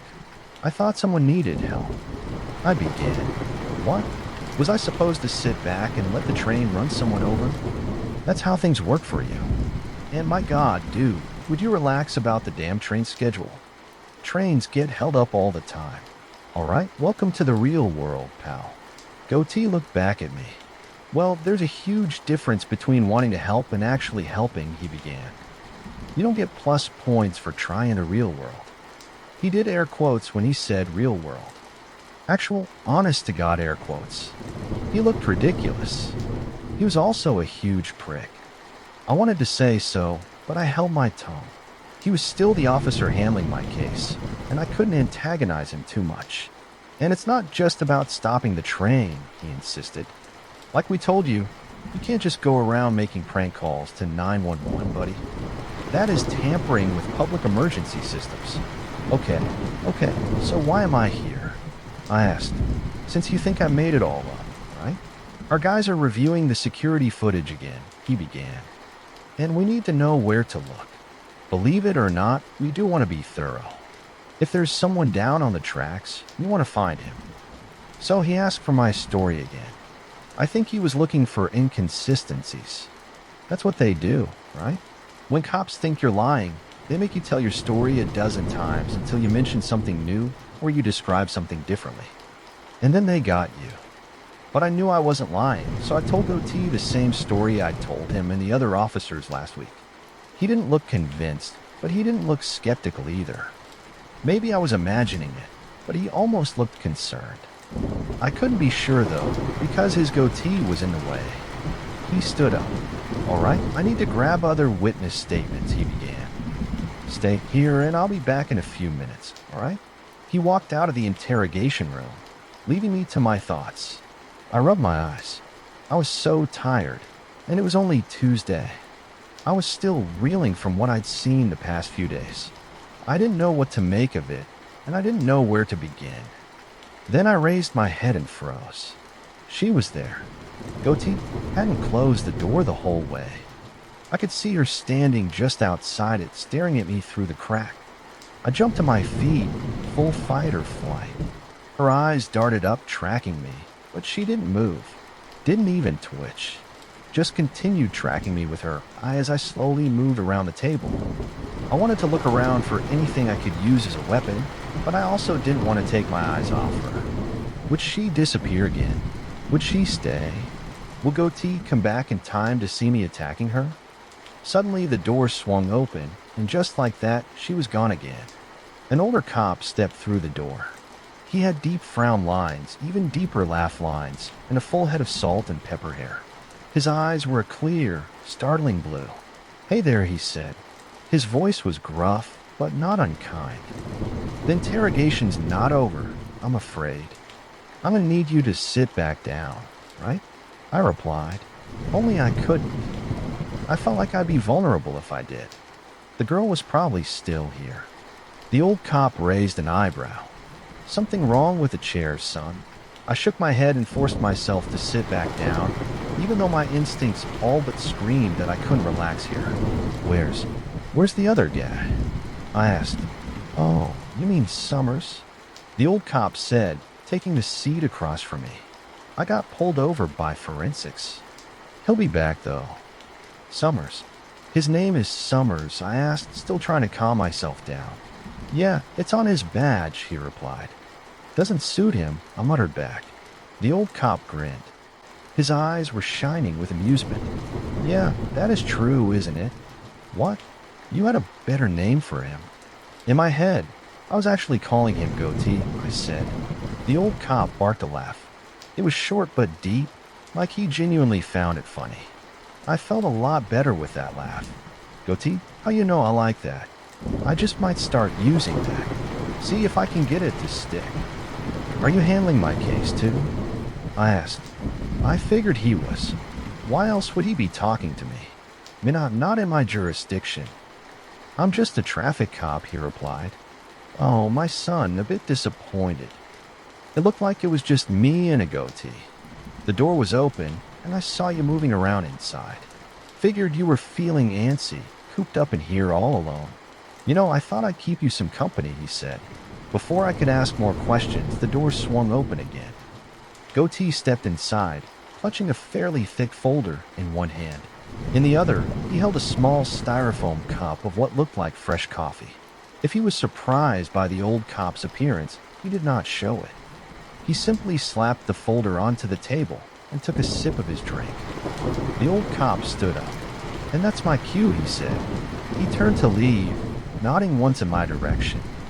"You ever need help with a parking ticket, son? You come find me, okay? Thanks. And don't worry about this upstart." He continued, clapping Goatee on the shoulder. Goatee jumped, almost spilling his coffee. "He's all bark, no bite. You know how it is." Goatee glared back at him. "You want to go, old man?" he asked. The other cop just chuckled. "Oh, easy there, little fella." He opened the door and stepped out. Goatee muttered something under his breath, and seeing him annoyed was gratifying. I bit back a grin. "I hate that guy," he muttered. It wasn't until I got home that night that I felt like there'd been something strange about that old cop. On Wednesday, I walked in on Nat moving furniture around in the living room. She bought a walking pad 2 weeks ago. It had just arrived that morning, and she was trying to find a good spot. I quickly changed out of my suit and put on some ratty house clothes so I could help her. But when I walked back into the living room, I saw that girl again, and she was grinning at me. Long strands of stringy hair framed what I could see of her face. Natalie had pushed the couch away from its original corner in an attempt to make room for the pad, and the girl was somehow wedged in a small space between the wall and the couch, looking up at me with a smile. This was impossible. Natalie, flitting around, laughing as she tugged the coffee table this way and that, told me everything I needed to know. She couldn't see this girl. Only I could. I shoved the couch back until it hit the wall. The space and the thing crouching in it just disappeared. The next day, I was a wreck. Natalie definitely noticed. She cooked me an extra big breakfast and admitted that she was concerned. Apparently, I was distant, jumpy. Considering that I was typically a very chill, even-tempered guy, I could see why this worried her. I lied, and I told her I was just worried about the ongoing investigation. It was partly true anyway. She knew about what happened at the train station already. I told her the full story the day after, and she was just as confused as I was. She bought it, assured me that search and rescue would find something, or that someone would come forward and back up my story. I smiled, hoping it came off as genuine, and I thanked her. She told me to go hang out with my friends, do something to take my mind off the case, and I took her advice. I went out with my co-workers that night. One of them said they knew a great bar. I didn't care if they served nothing but cold pizza and shitty beer. I was desperate for something normal, something to distract me from the very real possibility that I was losing my mind. I walked up to the bar to get the first round of drinks started, but had to stop halfway because I saw her lying there squeezed beneath the counter. She looked up at me with a wide eye and an even wider grin. I turned and walked right out of the bar. I made it about a block before I broke into a run. I was trying to stay calm and sensible, but what the hell was I supposed to do?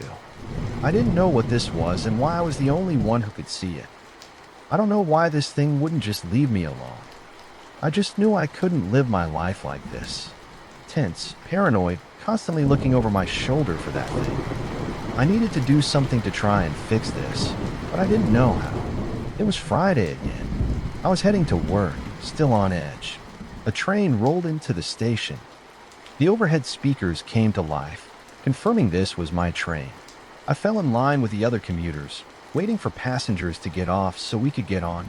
Now boarding, the tinny robotic recording said cheerfully. Passengers bound for Brookside Station. This train to Brookside Station. I looked down as I boarded the train, careful not to trip. But she was there too, grinning up at me from the space between the platform and the train, her wide eyes red and strained. I could see the edges of yellow, jagged teeth poking out from thin, cracked lips. The announcement ended with the usual warning. "Mind the gap," it said.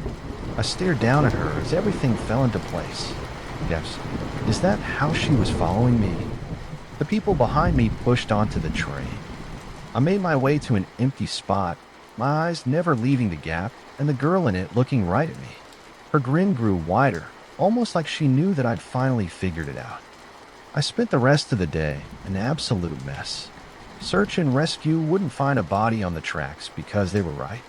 There wasn't a person down there, just a thing with bloodshot eyes, plastic skin, and yellow, jagged teeth. I ran the possibilities over in my mind. Why was I the only one who could see her? Even the first time on the tracks, no one else had seen her but me. Did she just choose to appear to me? Was I just unlucky? Or had I messed around with something I wasn't supposed to? To make matters worse, I was called back to the police station the next day. Probably for Goatee to yell at me more for delaying the trains. Looks like I was paying that fine after all, because my case was a lost cause. She was obviously something unnatural. No one else could see her. I really had initiated an emergency train stop for no reason. All because I'd been trying to help some sick, twisted creature that didn't need it. God, that's probably why she keeps grinning at me, laughing at the absolute mess my life has become because of her, and I didn't know how to get rid of her. When I arrived, Goatee escorted me to a different room this time. It had more furniture than the other one, but was still very bare bones. Just a desk, 3 chairs, an old fan, and an old filing cabinet. "Wow, an upgrade," I muttered sarcastically. I couldn't help it. You know, I do miss the old mirror, though. Goatee shot me an annoyed look. "All right, take a seat," he told me. "CJ will be here shortly." "CJ," I repeated, sitting down. "The hell's CJ?" Goatee pushed a manila envelope over to me, still annoyed. "CJ's the reason all charges against you were dropped," he shot back. Sidewatched the attitude. I frowned, confused. "You're officially cleared of all charges," Goatee clarified. "No fine, no court hearing, not even a mark on your public record." "Congratulations." I sat there and looked at him. "What?" Goatee smirked. "Well, you dealt with a freaking demon peering at you from tiny spaces the whole week," he said. "And this is what breaks you." I didn't want to sound like a broken record, so I kept my mouth shut, but I sure as shit kept staring at him because what? What did he say? The door to the office swung open, and the old traffic cop from last week stepped in. "Santos from Search and Rescue called in that favor we owe him," he said in lieu of a greeting. Goatee groaned. "What already?" He complained. "It's been 2 weeks." "Yeah, well, hallway dweller in the old hotel on 6th, the old cop replied with a shrug. "Come on, you know how it is." Goatee sighed and pinched the bridge of his nose.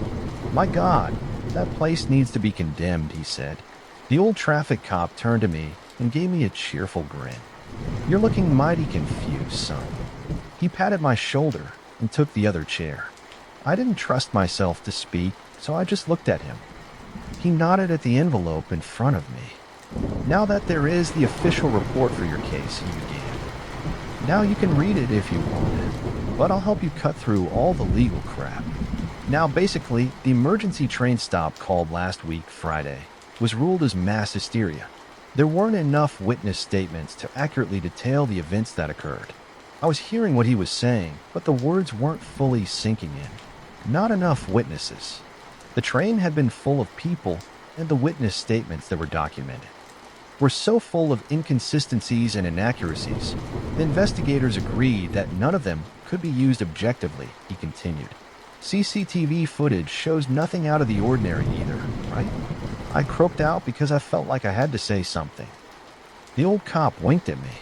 So nobody was hurt, no bodies found, and no substantial evidence. The higher-ups have written it off as mass hysteria and don't think it's prudent to pin the blame on one person. Yeah, like I said, Goatee cuts and sound. The board officially cleared. This was the first piece of good news I've gotten in weeks. I should have punched the air in victory. I should have yelled. I told you so in Goatee's face.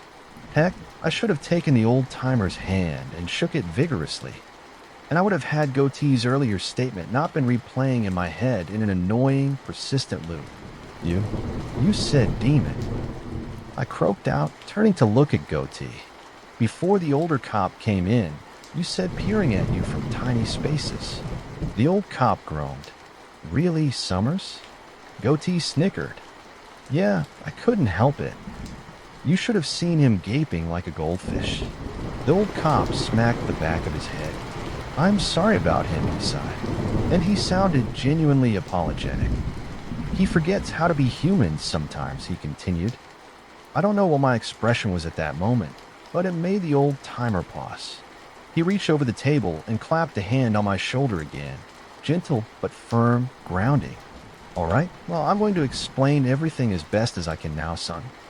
You think you can take it, or you want to take a break first? Break, I thought. I wanted nothing more, but I needed to know.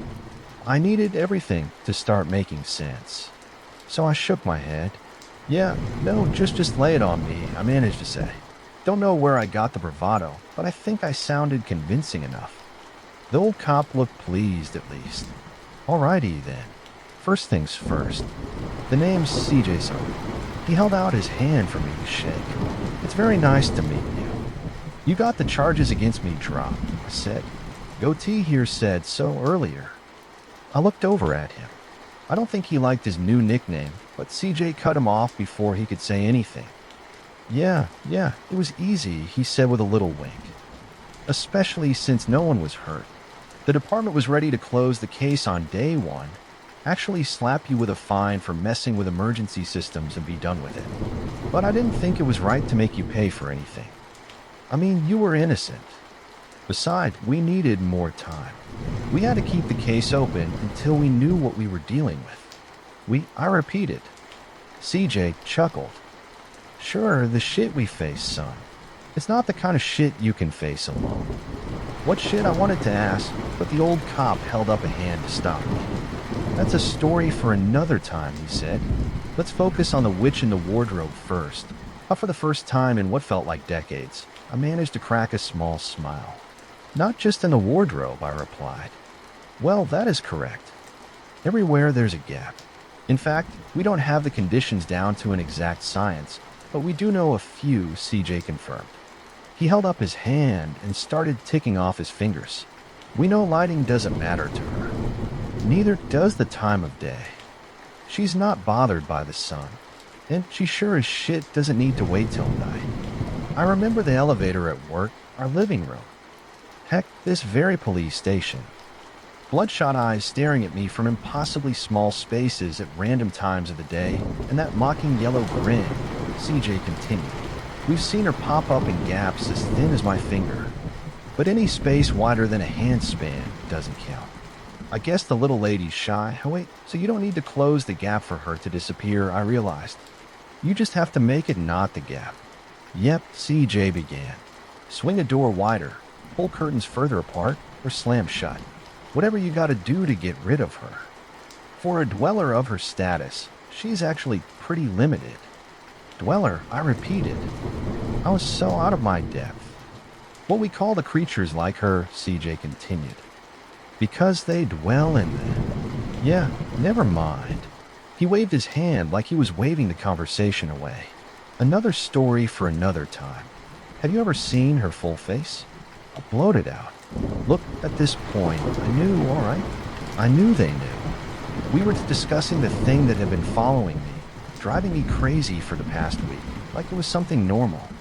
Just some guy swapping tips on an unnatural entity that could only manifest in gaps. Obviously, they knew what I'd been dealing with, but I needed them to spell it out for me. I needed to know that I wasn't alone anymore. Because that's what had scared me the most this past week. Not the fact that I could see her, but the fact that I was the only one who could. Can't say I have, CJ replied. Always just one red, veiny eye, bit of what's left of her nose, and half of that damn smile. And this, more than anything, was proof of the way CJ described her. It wasn't the vague, abstract description of someone who just watched a video or read some notes. It was a description that came from first-hand experience. My God, so you can see her too, I said. She is real. Oh, she's real, I write goatee cut in. A real pain in the paperwork, I can tell you that.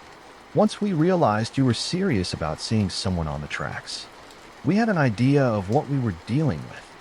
Went to check the station after it closed for the night, just to be sure. And once you see her, well, you can't really unsee her.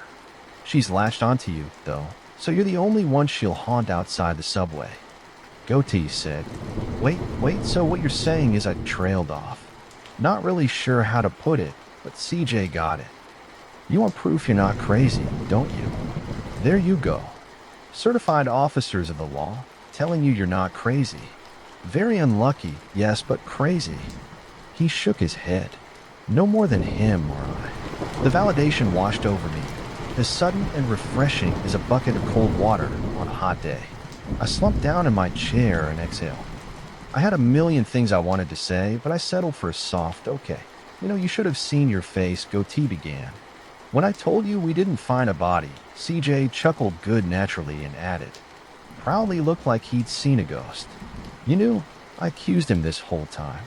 You knew what I saw, but you arrested me anyway. Nah, come on, we just detained her. Goatee corrected me. And look, I had to. Technically speaking, there really was nothing down there. CJ clapped a hand on my shoulder. We have to keep up appearances, He at least sounded apologetic. But Goatee was not getting off my list anytime soon. We're already risking a lot with what we do, CJ continued. Tampering with evidence, forgetting to file witness statements. It's a lot. So why do we take so long to contact you, son? We wanted to get the charges dropped, but we had to make sure nothing could get traced back to us. So where you exactly? I burst out. Are you like two dirty cops? Supernatural special forces? Ghostbusters popped into my head. I bit back a laugh. CJ chuckled. Supernatural Special Forces does sound pretty good, he admitted. But I'm afraid there's no official name for us, son, and we're not nearly as organized as you probably think. There's only a handful of us scattered around Westington, probably less in smaller cities. He then proceeded to tell me one of the most complicated and confusing yarns I've ever heard in my life. I'll be honest, it sounded like it was lifted straight from a movie. And if I wasn't so desperate for answers, well, I'd have walked out in 2 seconds. But I didn't. I stayed put and listened to everything they had to tell me. And trust me, they had a lot to tell me. I definitely couldn't keep track of it all, but I managed to focus on the parts that mattered. I learned that the thing in the gap wasn't one of a kind. There were dozens, maybe even hundreds of things like her. Horrific, twisted, malevolent creatures that tried relentlessly to sneak into our world. Why? I don't know, CJ said. Not like we can ask him. All they knew was that these creatures were terrifyingly persistent. They hid in shadows and slipped through cracks, waiting for their chance to cross over. They did this, CJ told me, by choosing someone to latch on to. I don't know who figured it out exactly, CJ said, rubbing his beard thoughtfully. I guess word just got around. Some fella realized one day that they would haunt only one person. They'd torment them, follow them around, show themselves to them and nobody else until the victim lost their damn mind. And then what? I asked. I was afraid to hear the answer, but I had to know. I wouldn't be able to sleep otherwise. CJ sighed. Well, we don't know. Nobody does. No one alive has seen what happens between the victim losing it and the creature successfully crossed over. It can't be pretty, though. Things as twisted as them. Can't expect a shred of mercy from them. So why me? I asked. CJ and Goatee both shrugged in response. We don't know, son, he began. Our best guess is that you actually interacted with her. Talked to her, grabbed her the whole 9 yards. But we don't know why she showed herself to you in the first place. There's no rhyme or reason to how they operate. If there's a pattern to when they appear and to who, well, we haven't figured it out yet. We just know that they try to sneak into our world every few years or so. Yeah, someone don't ask me, who we don't know either. Figuring that there must be rules, Goatee began. Rules that not even those freaks can ignore. So maybe there's a god after all. How because something's keeping the monsters on their side of the gate. And the only reason they haven't managed to swarm through and kill all of us is because even they are scared of breaking those rules. But they certainly don't mind trying, CJ said. He sounded grim. So every few years or so, we get an upsurge of dwellers trying to sneak through the gates, and unfortunately, a few of them get through. That was the second or third time they mentioned gates. I pointed that out. That's what we call the spaces they can use to sneak through, CJ said. For lack of a better word, really. So you're a dweller. Her gate is, as we've established by now, gaps. But other dwellers can use basements or attics. Some dwellers use crash sites or accident sites to cross over. And hallways. Goatee cut in. You would not believe how many dwellers love to use hallways as their gate. The longer the hallway, the better. And abandoned spaces too, like old cabins and condemned buildings. Those are crowd favorites too. Believe me. Back rooms, shipwrecks, sewers. Oh my god, sewers. You think giant rats are the biggest threats in sewers? You got another thing coming. The point is, kid, they exist. CJ cut in the creatures on the other side of those gates. Every now and then something peeks through and looks at our side. I think it can make a run for it. It's our job to put those trespassers in their place. It's not an official job. Heck, nobody really knows what we do unless they do it themselves, right? But someone's got to do it. I looked at them. What was I supposed to say? All I could do was nod as I tried to process every piece of crazy information they told me in the past 30 minutes. Okay, I eventually managed to say. CJ, bless his heart, decided to spell things out for me again. We're telling you this because we can help you, son, he said. And I suddenly felt like I could breathe again. You can. We're going to help you get rid of her, CJ said. Trust us. We just need a few more days, okay? But how? I asked. Well, there's a spell. Yeah, of course there's a spell, I muttered. Goatee shot me a dirty look, but CJ just chuckled. Sorry, I mumbled. I didn't mean to, that's just not what I was expecting. I know, son. No harm done, CJ said. I felt a little bad, though. I was seeing a freaking ghost girl in the doorways. Was I really going to laugh at the concept of spells? Look, CJ pointed at the clock that hung over the office door. It's getting late, okay? I looked at the time. We've been talking for well over 2 hours, and I suspect you need time to process everything we just told you, he continued. That was an understatement. I could probably spend the next 24 hours trying to process what I'd been told. Still wouldn't make sense, but maybe a hot shower and 8 hours of solid sleep would help. So I nodded. So we'll leave it at that, CJ began. You go home, all right? You think things over. And if you still want our help, well, you come to the station tomorrow night around 10. My shift will be over by then, and the goatee here won't start till 1. Okay, was all I could say. CJ clapped me on the shoulder again. All right, we can talk more about how to get rid of her tomorrow. Go home, get something to eat, get enough rest. And for God's sake, he said, with just a hint of mischief, mind the gaps. I smiled again. For the second time that night, I did what he told me. I went home, showered until the hot water ran out, then helped myself to Natalie's leftovers. She was on her walking pad, trying to hit 10,000 steps, so I left her alone. I didn't even know how I would explain everything to her. Barely understood half of it. It was easier just a bitter good night, crawl into bed, and beg my brain to shut down, and let me sleep.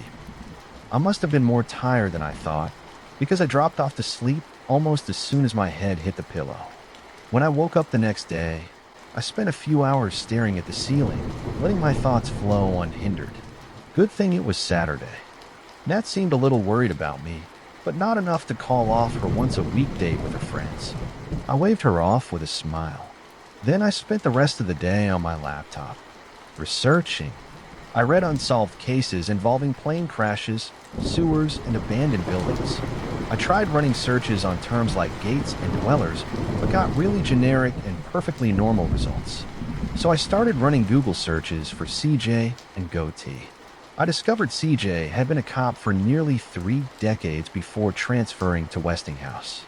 He'd been the sheriff of Reading County, but something happened. None of the reports said what made him resign.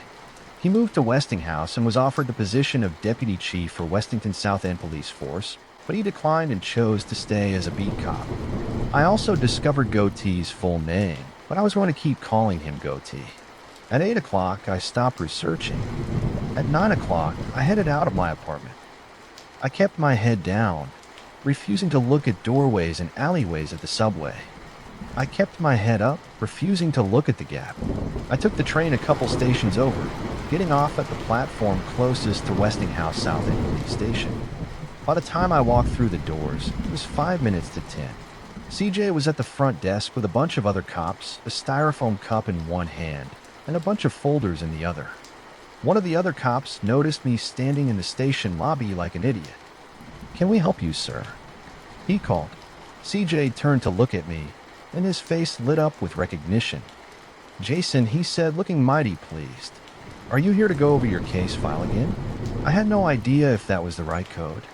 I nodded anyway. "Yeah," I said. CJ beamed. I spent the next 3 nights at the police station with CJ and Goatee. We were mostly talking about how to get rid of the Gap Girl, of course. But every now and then, for context or to illustrate a point, CJ would slip in a story about his other Dweller cases. And against my better judgment, I found myself enjoying them. Turns out CJ had been doing this Dweller thing since Reading. I figured that since his past records were public, he didn't mind that I knew about that, and I was right. He spoke of Reading fondly. It wasn't as active as Westington was, apparently, but he and his old team had plenty of experiences with Dwellers regardless. It was the Reading County priest who first told me about him. Actually, CJ said, "This was my 3rd night at the station." Goatee had gone out to take a call. CJ and I were in the old back office, helping ourselves to milkshakes and curly fries. "Well, the poor homeless guy had gone off the deep end," CJ continued. "Or so we thought. He was wailing about how his unborn son was following him, popping up in windows and puddles and on the surface of the lake. Reflections, basically. Said his son blamed him for the death of his pregnant wife. I listened. It was both his saddest and scariest story so far. I gestured for him to go on. Well, we were going to have him committed.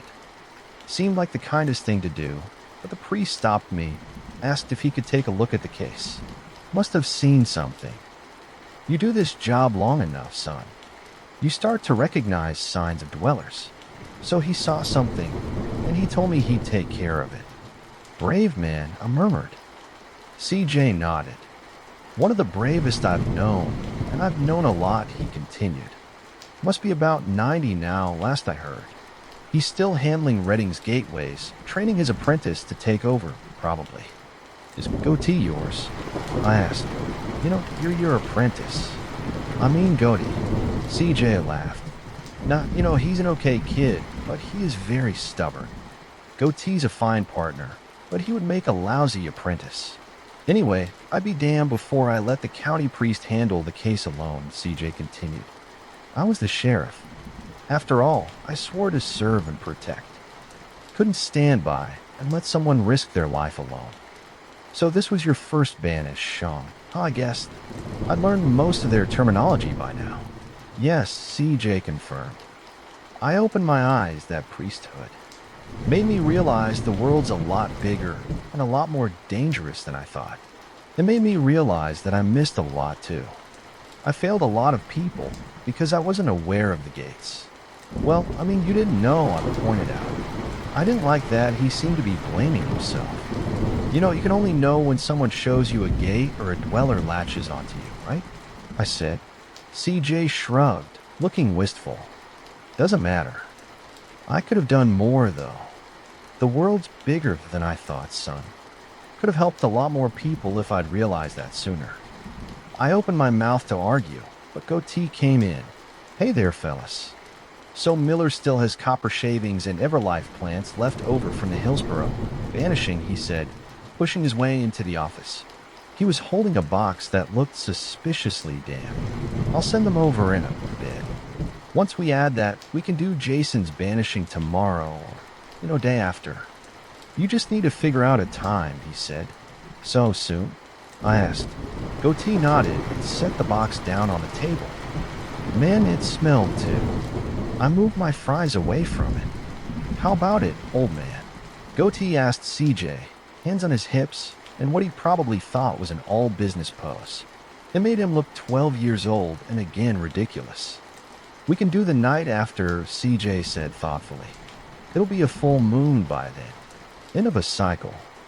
Symbolic enough to keep this gateway closed a little longer. Goatee nodded. I was shocked to know that it was all this easy, that it'd be over soon.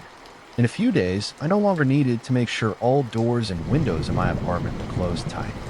I didn't need to avoid alleys and windows and curtains. I can do the ritual, Goatee was saying.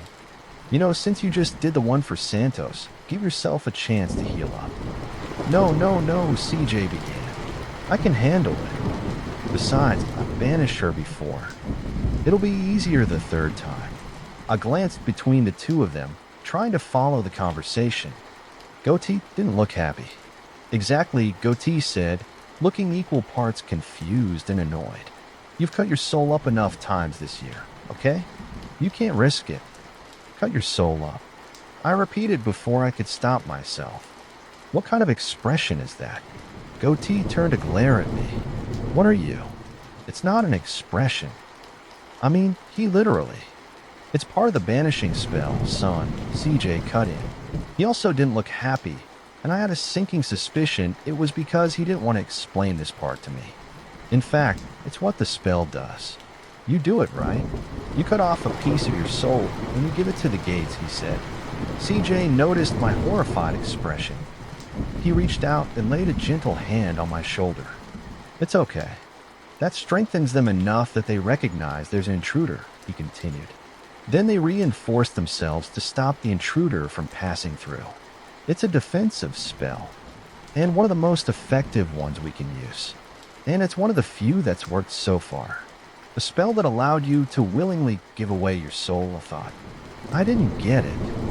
I'd done a pretty good job at suspending my disbelief the past few days, but this took the cake. Yeah, but not literally, right? I asked. Yeah, no, we mean literally, Goatee began. Otherwise, I wouldn't be arguing with Mr. Self-sacrificing over here. It has to be me, Summers, CJ said. He wasn't even calling him Goatee anymore. This was serious. Goatee made a frustrated noise. You did the last banishing. We agreed to take turns. You're the officer who handled this case, CJ pointed out. It's in the records. If he's reminded of the case, he'll need to remember you. But I'm just an old traffic cop. He can forget me easily. Okay, time out, I said. Jumped to my feet. I did not like how this conversation was going, and I didn't even understand half of it. Goatee was full on glaring at CJ now. CJ had a stubborn set to his jaw and shoulders. Suddenly, I could see how he'd been Redding County Sheriff. Okay, you want to back up and explain the banishing to me? I asked them both, but my eyes were on CJ. You know, I think I have a right to know. The tense silence stretched out for a couple seconds longer. CJ and Goatee were at a standstill. Finally, CJ gave in. He let loose a long, loud sigh. Dwellers need us to know they exist, he started. It's why they'll show themselves to the people they haunt. We haven't completely figured it out yet, but we think awareness is important to them. The more people know of their existence, the weaker the gates are.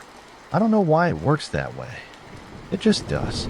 That's why you have to do this in secret, I confirmed. I'd guessed as much early on, but it made sense. This was the kind of outrageous information that could easily spread. Why hide the fact that supernatural monsters existed, unless that was somehow detrimental to our survival? CJ nodded. Can't exactly tell the higher-ups we need funding to fight monsters from another dimension, he said wryly. No one would believe us unless we showed him proof, and we're not about to extend an open invitation to those things. So, I keeping secrets, I begin. But what's all this about souls and forgetting for the banishing to fully work? I need to give the gates a piece of my soul. And you? Well, you need to forget about the Gap Dweller, CJ continued, so that less people know about her. I nodded slowly. That also made sense. And well, that means you need to forget about me and Goatee here, CJ said. Wait, no, I replied. We can't change memories, kid, CJ began. We can only remove parts of it. For the banishing to work, we need you to forget all the days you saw the girl in the gap. So from when you saw her in the subway, up until the day we banished her, and you met us during that time period. So, you need to forget about us too. You can't be serious, I shot back. I couldn't explain why exactly, but the thought of forgetting CJ made me want to punch a wall. That's how it works, kid, CJ added. Okay, how long have you been doing this? I reminded him. You said you started when you were in Reading. That was, 12 years ago. Goatee looked surprised that I knew about Reading. I ignored him. How long have you been giving away pieces of your soul? I continued. To keep people safe. People who can't even thank you because they immediately forget you. Look, I get you're upset, son, CJ interrupted. But I continued. No, Goatee is going to do the banishing, I said. You're risking a lot just to help me. If I have to forget you, then you're not giving up a piece of your soul for me. CJ gave me a look. It's mine to give Jason, he said. Okay, you've been at this for more than a decade, old man, I began. You can't have much left to give. You know what? Why can't we use my soul? I'm the one she latched on to, right?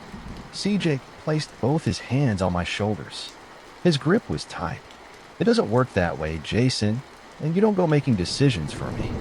I decided long ago, way back in Reading, that I was going to give my life to stop this before he could continue. I interrupted him, and I don't want you risking your life for me just to forget about you. That's shit repayment, I said. Son, if I was told I could do it all over again, I'd still choose this, CJ said. I'll give as much of my soul as I can to keep those gates closed, he continued. And if that means giving my whole soul away, so be it. I tried to jerk out of his grip. I wanted to punch him, knock some sense into that old head of his, but I couldn't break free, CJ continued. And when I have to give away the last bit of my soul, hell, I'll jump through the gates myself. No sense hurting anyone, letting the people who know me see me become whatever soulless creatures become. But you don't need to do that. I insisted. I choose to, he began, for the greater good. And you don't get to take my choices away from me, son. You understand. I was stunned. CJ looked me over as though waiting to see if I had any arguments left. I didn't. Don't stress about it, kid, CJ said. The anger I'd seen earlier was gone. There are dozens of us. Hundreds. People who couldn't save the one person they wanted to. So they save everyone else, hoping it'll make that one person proud. He finished. This wasn't an answer. It wasn't even close to the one I wanted. So I didn't say anything. Goatee and CJ continued to talk. When would be the best time to do the banishing? Who would they get as a lookout? Whether Santos from Search and Rescue would be willing to help with the ingredients, that sort of thing. Goatee still looked annoyed, but I guess CJ outranked him enough that he couldn't argue.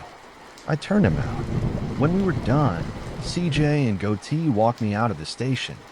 CJ had the night patrol this time. He offered to drop me off at my apartment, and I politely declined. I think I'm just going to go for a walk, I said. I need to clear my head. CJ nodded in understanding. He clapped me again on the shoulder. Chin up, son, he said gently. Just a few more days and you'll be rid of her. I managed to smile. I don't think it reached my eyes, though. Thanks, CJ, was all I could say. I waited until his cruiser pulled out of the station before I turned to Goatee. Is any of this real? I asked. Goatee arched an eyebrow. Pick your hand in the gap next time you see her. He dared me. He'll get your answer. He grinned. It made him look even younger. I mean, look at what you and CJ do. I clarified. Finding literal monsters. Banishing them. It's damn, man. I mean, the last few days have felt like a freaking Ghostbusters episode. This can't be real. Oh, don't worry, Goatee began. The stakes here are much higher than Ghostbusters. I'll tell you that. I let out a noise of frustration. Look, Jason, I don't know what to tell you, Goatee shrugged. You can see the girl in the gap. You know you're not hallucinating. And you know that if we don't get rid of her for you, she's going to drive you crazy. We've seen it happen before. I can tell you at least a dozen times. Trust me, it is not pretty. That brought me up short. Okay, you said you've never seen a successful haunting before, I said carefully. Were you lying then, too? Goatee winced, as though realizing he'd given himself away. His shoulders sagged the tiniest bit. Yeah, okay, we sugar-coated it, he admitted. We agreed there's no sense in telling you more than you needed to know. But you know we've been at this for a while, and you know you're not the first person she's used as an anchor, he said. His voice was a lot quieter as he continued. Like we told you. All right, dwellers try to get out all the time. A lot of them succeed. There's only so much guys like us can do. You know, there's only so many of us. It's why CJ is such a determined, stubborn fool, he said. So he really gives his soul away to reinforce the gates and make people forget? I asked. Goatee simply nodded. And he's okay with that? I asked. I could feel my frustration rising again. I had no idea why this was upsetting me this much, but it was. It's the most effective way to get rid of creatures like her, Goatee reminded me. You forget they exist. They can't draw on your awareness. You guys are risking a lot, I began. He's risking a lot for me. For some random guy he just met, and I'm just supposed to forget what he's done for me. Goatee looked surprised. Well, yeah, he said. No one's had a problem with it this far. Well, I do. Why? He asked. I just do. Okay, you're supposed to be his partner, man, and you're okay with people. I don't know. Using him like this, Goatee's face hardened, but I wasn't done. The people he helps get to forget and move on, I began. He's the one who has to live with all this while giving away bits of his literal soul, by the way. And you just sit there and you let him. Hussy J has his reasons, Goatee shot back. I may not agree with his methods, but I understand why he does what he does. I opened my mouth to reply, but Goatee cut me off. And you know what? For the record, no one lets CJ do anything. You heard him back there. Don't make decisions for him. Everything he does is by his choice. He's come too far and done too much for somebody like me to cheapen his sacrifices. You understand that. I paused and looked at him. It's not fair, man. You really gonna make me say life's not fair, Jason? Goatee deadpanned. Well, it's not. The next time I saw CJ and Goatee was at the train station, the same one where I first encountered the girl. She can't get out of there, right? I asked. I couldn't help it. I think she knew we were trying to banish her. Her bloodshot eyes were wide and filled with rage. Her lips, usually curled in a manic, demonic grin, were now twisted in a hateful snarl. The sheer force of her.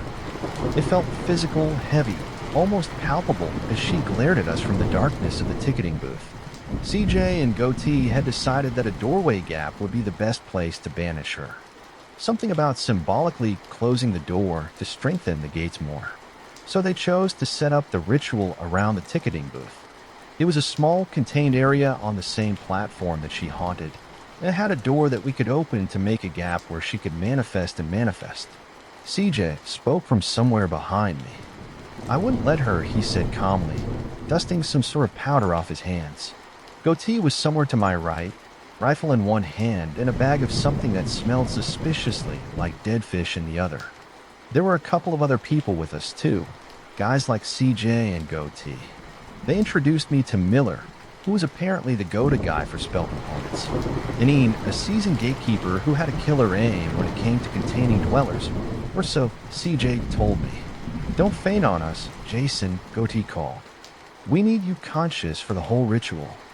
I could see Goatee and Ian cocking their rifles. I glared at him. Easy for you to say, I said. You're all the way in the back. I heard Miller and CJ chuckle. Goatee gave me a smug grin. I wiped my sweaty palms on my jeans and glanced back at the gap. Then I cursed. She was closer now. I didn't even know she could do that. But everything about her, it looked bigger. I couldn't explain it in any way that made physical sense, but it was like she was practically pressing against the gap, straining to get out. I never wondered about her size before this, but my God, she was huge. Her eye was probably the size of my head now, and her teeth looked like knives. I took a step back. Why, whoa, CJ said, placing a calming hand on my lower back. Do not step out of position, son. Everything needs to be very precise for this to work. Goatee snickered at that. Yeah, we need you to be a little bit braver, Jason, he said. I was sort of glad Goatee was still being a dick. It was oddly reassuring. Yeah, well, I'm literally facing my own demons over here, I shot back. CJ's startling blue eyes were trained on the monster in the doorway. Was it my imagination, or did it look angrier when it saw CJ? Just like that, Jason, CJ said, his voice comforting and sure. Face her down. Don't let fear paralyze you, kid. He finally took his place behind me. His presence was a solid, comforting weight behind me. I held on to it like an anchor. It wasn't my imagination. She was definitely angrier, and she was getting bigger. Whatever you do, don't let fear stop you from doing what's right, CJ said quietly. And then he began humming. No, that's not the right word. It was like singing, but there weren't any words. It was just music, raw and real, coming deep from his throat. It didn't sound like the kind of sound a human could make, but who else could be making it? Goatee and Ian raised their rifles and pointed it at the thing in the gap. She started screeching. It was horrible. It hurt my ears. And more than that, it hurt my soul, I think. The noise she made, God, it was so terrible that I dropped to my knees and I covered my ears. My whole body began to shake. It was like it was burning me from the inside out. It was like the screeching of 100 souls. My instincts were screaming at me to put as much distance between me and whatever was making that noise. I looked over at Gotti and Ian, and they were even worse. They dropped their rifles and looked to be in some sort of daze. Their eyes were distant and black. I could see blood dripping from their ears. The pain was so horrible I could barely move, and if it wasn't for one thing, all hope would have been gone right there and then, and I knew she would have killed us all. Or maybe worse. If it wasn't for CJ, I could sense his courage behind me. I could practically feel him humming. It was comforting, reassuring. It made me think of Natalie, of my family, of my friends. I don't know why exactly, but I remembered being a child, no more than 5 or 6, sitting on my grandfather's lap as he smiled down at me. I took a deep breath, took my hands off my ears, and I stood my ground. I wasn't going to run from this. CJ hummed even louder then, and I heard the others let out a groan as if some sort of spell had been broken. Goatee got up to his knees, wiped the blood onto his shirt, and aimed his rifle.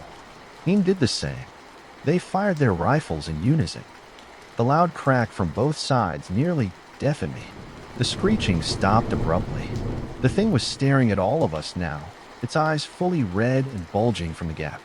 I was breathless and winded. I felt like I'd been yanked between worlds, and I couldn't make sense of what I was feeling anymore. I couldn't move even though I wanted to. Almost there, Jason, CJ said. In the stillness of the station, the aftermath of that horrible noise, his voice was loud and firm. The thing in the gap heard him. She charged forward, screeching again. Close your eyes, son, CJ said. And I did exactly that. I wish I could tell you what happened next. I really do. But CJ told me to close my eyes, so I did. And I wasn't about to open them until he told me to do so. All I can tell you is that it went dead silent. I could feel CJ moving behind me. I heard the people around me doing the same. At one point I heard cursing. I think it was Miller. I heard Goatee and Ian fire again. They weren't as synchronized the second time. Someone fired half a second later than the other. But that's all I knew. I stood there, eyes shut tight, without a clue to what was happening around me. I just knew I trusted the people with me and the man behind me with my life. And that was all I needed to know. I stayed still. A full minute passed before I heard someone speak. Son of a bitch, Goatee said. He sounded pleased. You can open your eyes now, son. CJ said. I don't know how it happened, But at some point, I must have turned around or CJ turned me around because I wasn't facing the ticketing booth anymore. I was facing CJ. I could see Miller over his shoulder, white as a sheet of paper. "Is it over?" I asked. CJ looked at me. "Turn around. And look at the gap, kid. Tell me what you see." I slowly turned and looked. The first thing I saw was a regular wooden office door with a crooked sign on the front. It was slightly open. Through the gap between the door and the frame, I could see the insides of the ticketing booth, a desk, a swivel chair, a computer, and piles of paper. There was no monster in sight. I turned back to CJ and smiled. Goatee looked over at me. "Every damn time," he said. Miller spoke next. "Yeah, he's one of the few with a near-perfect record," he said, clearly still in pain. CJ chuckled a little. He looked so tired, though. I could see it. There were bags under his eyes. The lines around CJ's mouth looked deeper. His shoulders drooped. There was a slight hunch to his back that hadn't been there hours ago. I reached out to grab his arm and sling it over my shoulder. CJ looked surprised, even as I encouraged him to lean against me. "You look like you've been through the ringer, old-timer, my son." His eyes sparkled. This ain't my first rodeo, son." He paused for a second. "I'm afraid it's not over yet, though. Gotta make sure Gap Girl stays gone, right?" He said. "You did good, Jason. You put your trust in a couple of beat cops when you didn't have to, and the world's a little safer for it. It'll be a long while before she's back, I'll tell you that." "I didn't do anything," I said. CJ didn't bother arguing. He just lifted his hand, gave me a warm, gentle smile, and said one thing: "I'm going to miss you, kid." Then he pressed his thumb to my forehead and the world went black. When I came to, the sun was shining overhead. It was so bright I had to squint. The cool air in relative quiet told me it was still pretty early. People were probably just getting out of bed. I sat up and took in my surroundings, trying to figure out where I was. It looked like a park. Paved walkways, benches, bordered patches of green, and plenty of trees.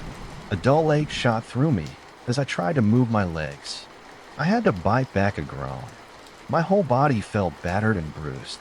I took a deep breath and looked around me again. Where the hell was I? How the hell did I get here? And then I heard a voice. "Hey there. You okay?"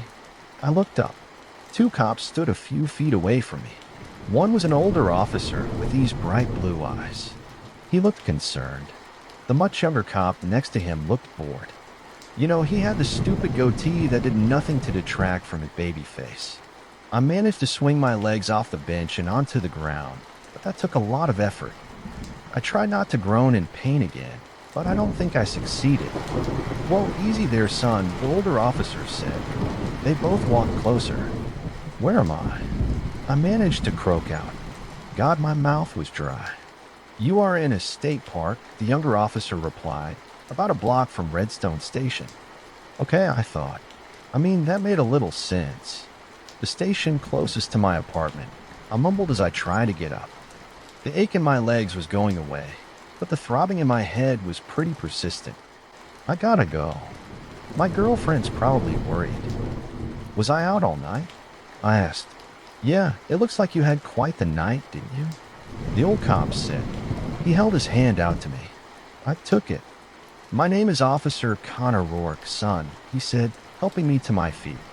"My partner and I found you passed out on this park bench," he continued. "Do you need any help getting back to your apartment?" I didn't say anything. I just stared at the two of them. Finally, Goatee arched an eyebrow at me. The jig was up. I managed a tired but genuine smile. "So your name's Connor," I began. "So what's the J stand for?" CJ froze at that. Next to him, Goatee smiled. "I knew it would work," he said. I rolled my eyes. Oh God, still nauseous. I shouldn't have moved. I looked over at Goatee. "Please, dude, you were just as worried as I was before we started the ritual." "You didn't know shit," I said. "Yeah, well, at least I don't look like shit," Goatee shot back. "That was a pretty good comeback, Jason," CJ asked. Now, even though I was about as coordinated as a newborn giraffe, I managed to lift my hand enough to clap CJ on the shoulder. I didn't want to forget, I said simply. And for once, I wasn't the one lost and confused. It was a nice change of pace. Now, CJ was much too dignified to keep repeating what I did, so he just looked at me until I caved. Didn't take much. I asked Goatee if there was a way to alter the ritual. I admitted. Oh my god, my head hurts so bad still. Anyway, I asked if we could banish her without me forgetting her. I didn't want to forget you guys, I said. CJ's brow immediately furrowed, but Goatee spoke first.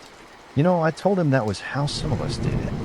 How else do we recruit other stupidly brave souls to help us? Heck, it's how we got Santos. Got rid of a backroom dweller that had latched on to his wife. Goatee finished. But for getting his easier son, CJ argued. He looked worried and more permanent. If you remember her, she could use you again as an anchor.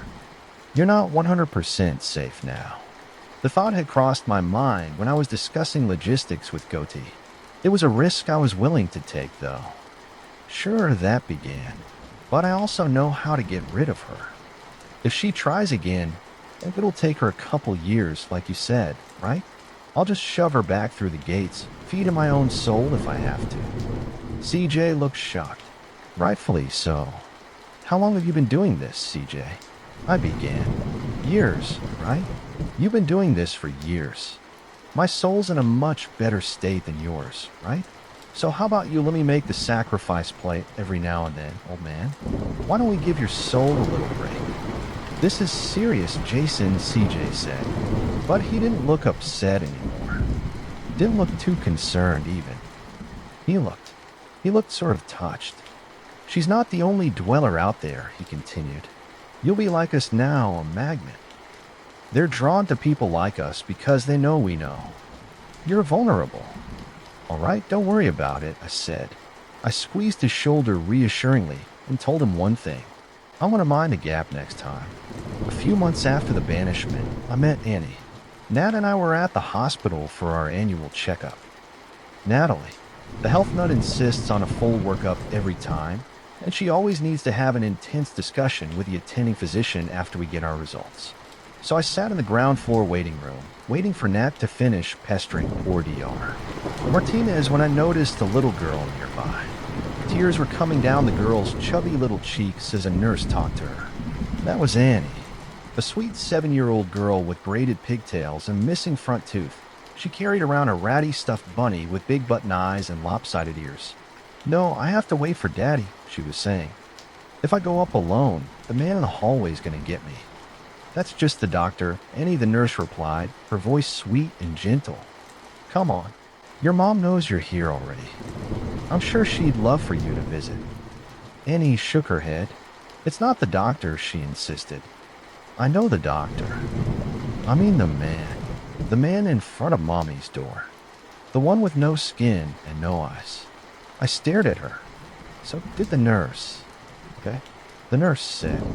She looked uncomfortable and definitely creeped out. But your dad went all the way to the pharmacy to buy your mom's medicine. He might be a while. Can you wait 20 or 30 minutes? Annie nodded. The nurse and I exchanged uneasy looks. All right, sweetie, I need to get back to work, though. Okay, so just stay here while you wait for your dad, okay? Annie nodded again. The nurse patted her head and walked off, throwing one worried look in Annie's direction. I waited a bit before introducing myself. Hey, I said, your name's Annie, right? She nodded shyly. She looked a little wary of me, but not outright scared. I can work with that. Well, it's nice to meet you. I'm Jason, I said. Hi, Jason. This is Bunny, she said. She held up her stuffed rabbit to me. Well, it's nice to meet you, Bunny, I replied. Annie giggled. With enough gentle questioning, I learned that Annie's mom had been admitted for severe food poisoning. She was stable, but very dehydrated. The doctors wanted to keep her in the hospital for a full week just to be on the safe side. I also learned that Annie had seen the no-eyes man on her first night here. The doctor handling her mom's case was an old family friend, so Annie and her father were allowed to stay past visiting hours.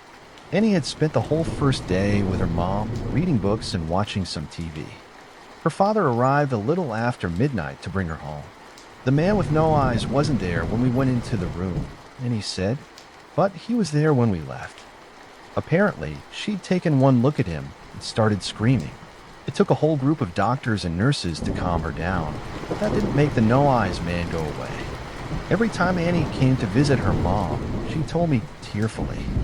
He was there, waiting just outside her mother's door. Annie told her dad about him, but of course her dad couldn't see him either. Mommy can't see him either, she said sadly. And Daddy said to stop talking about him because Mommy needs to get better. I didn't know how to respond to that. I just gave her a small understanding smile, and I gestured for her to continue. I don't like him, she said. He's really big and really crooked, and he doesn't have eyes. My God, her dwellers sounded horrible, the stuff of literal nightmares. I felt anger flare up in me as I took out my phone and sent a quick text message. My mind was made up. I hadn't even seen it yet, but I already hated it for choosing a child to latch on to. She was done with her story, apparently, and now was intent on making bunny tap dance. I gently nudged her shoulder to get her attention. Hey, Annie, do you think you can take me? To meet the no-eyes man. No, I can't go near him without Daddy. He's scary. She burst into tears then. I felt horrible for making her cry. I know, Annie, I began. But I need to see the no-eyes man, because I think I can make him go away. You can? She asked. Yeah, but I need to see him first. I need to see where he's staying so I can make him leave.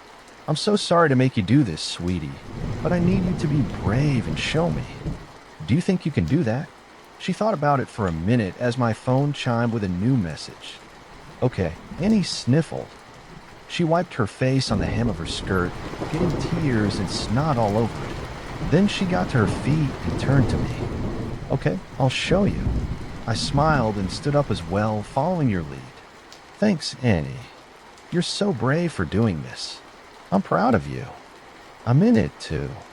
She nodded, suddenly all business, and took my hand. Her mom's room was on the second floor. We took the stairs and headed for the nurse's station. Before we got there, Annie pointed at a hallway to the right.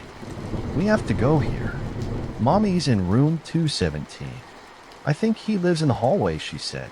Then he took one more step and then stopped completely. She pointed down the hallway. There. He's right there. I slowly looked where she was pointing, but I couldn't see anything.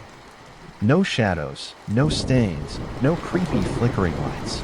The hallway was completely normal, completely empty. You can see him, right?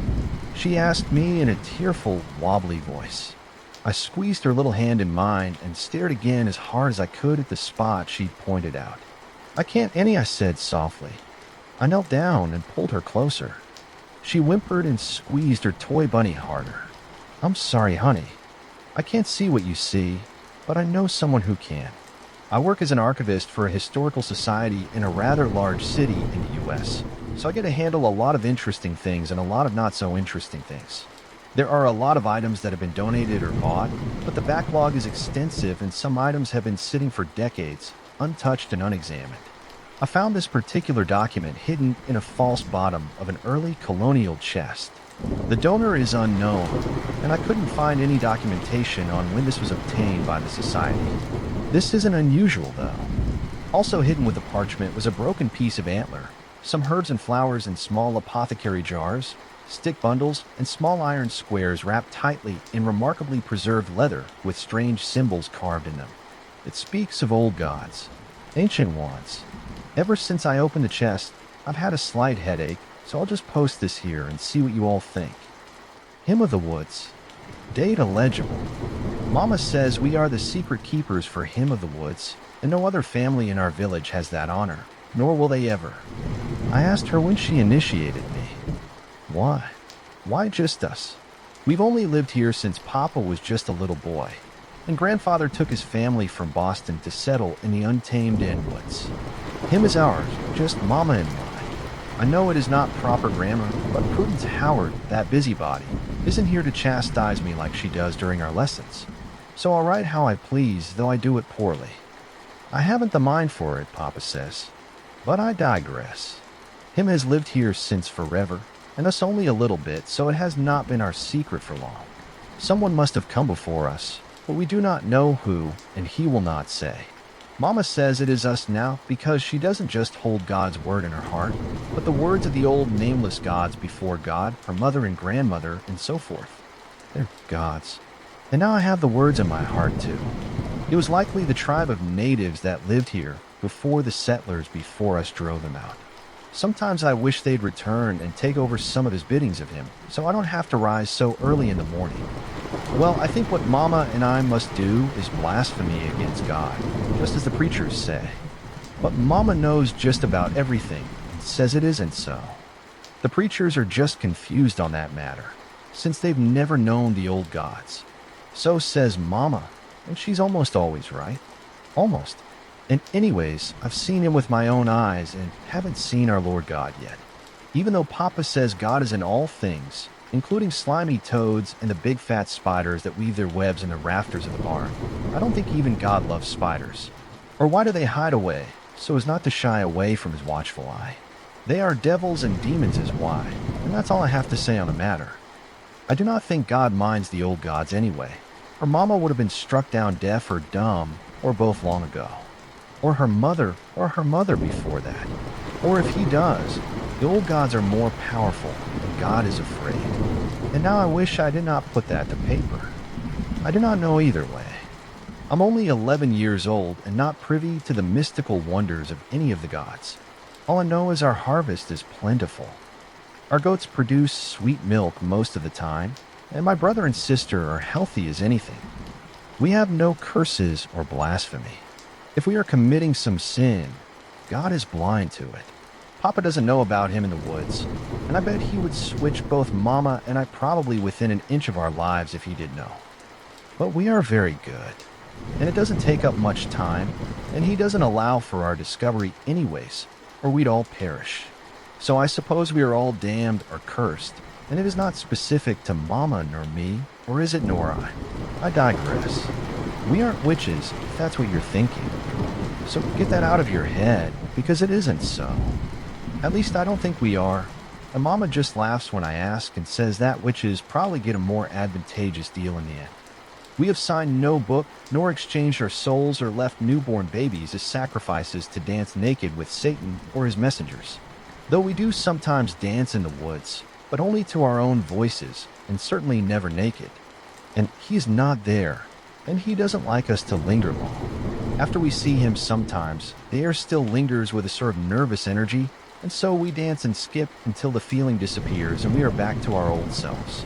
Still, I will hide this little letter well in my trunk and guard it with my life, for I must tell someone my secrets, even if it is just scratched onto parchment. Or I fear I will burst. Perhaps I will write more letters to no one if I need to. But for now I will hide this carefully, for our lives depend on it, and I do know it to be foolish. Mama says her prayers and grace most beautifully, and does believe in God's word with all her heart. Just accept the bit about no other gods before him, as God has not punished us yet for wickedness, and we have seen what he is capable of. He is neither demon nor devil, though he would be mistaken for one quite easily. One time Mama was too ill to take out his offering, and I was too young and hadn't been told of our arrangements. She was gone for most of the day, and worried Papa until he came upon her, half crawling from the woods with a broken antler in her back and covered in welts, saying a stag came at her out of nowhere but was spooked away by the guard dog. Papa was furious, not at Mama though, for he has a special tenderness for her. The next day, all the men in the village went hunting for a stag with a broken antler and found none. But they did bring back a hearty venison feast, and we all ate rather well over the next few weeks. It is a tradition now in March, though I put cotton in my ears so I don't have to hear the stag scream, Mama says. It's only in my head, but I hear them all the same. However, Mama says I'm not to worry. Him is always kind to me, even when angry, and not always to Mama. I do not know why. Once I dreamed I had married him, and we lived in the forest as wild things, and I told Mama. She looked more afraid than I had ever seen her, and she slapped me so hard I heard bells for the rest of the day. She came to me later that night when the others were asleep, red-eyed and very sorry. I forgave her because she's my mama, though I never shared my dreams with her again. There is another dream that I dare not put into writing for fear that words will make it true. It happens to me sometimes. While others welcome sleep, I dread it. But I digress once more. I must go to bed. We will be up early in the morning for our offering to him under the guise of cleaning linens at the stream. There's always so much to do. And the little ones are crying for bedtime stories. And oh dear, here they come now. I knew I started this recollection for some reason, and it is to tell the story today, not the dribbling of yesterday. It has all gone wrong, and I am to blame. Mama and I went to the woods as the dawn rolled into our sleepy village, hauling all our dirty linens as usual in Papa's creaky handcart. We dropped the little ones at Goodwife Carpenter's house with day-old loaves as payment. She likes the little ones well enough anyways, especially my little sister with her cherubic face and soft curls. But the Goodwife Carpenter is greedy and won't lift a finger unless she has some benefit. We brought him 3 fresh rabbits from the traps and some fresh berries I picked along the way. But Mama told me not to dawdle, so for the berries were not worth as much effort as I put in gathering them, and scolded me for staining my apron with her sticky juices. She forgot we would be doing linen soon anyways, but she gets terrible nerves before seeing him and is more irritable than grandfather's donkey, who is always crossing and biting at someone hateful things. Him does not frighten me unless angry, but Mama says that may change one day, and I will always be frightened. I hope not. I hope my own daughter will not be frightened when I teach her someday, too. The offering spot is deep in the woods near an old gnarled oak that grows halfway on an old rock. It is a lopsided thing, and looks like a giant snake of a tree swallowing that rock. All tangled roots weaving this way and that. Him tells me each root is a story, but I don't know how to hear them yet. I don't think I want to know him stories, though. They are old and not of our world, and I doubt I would understand them anyhow.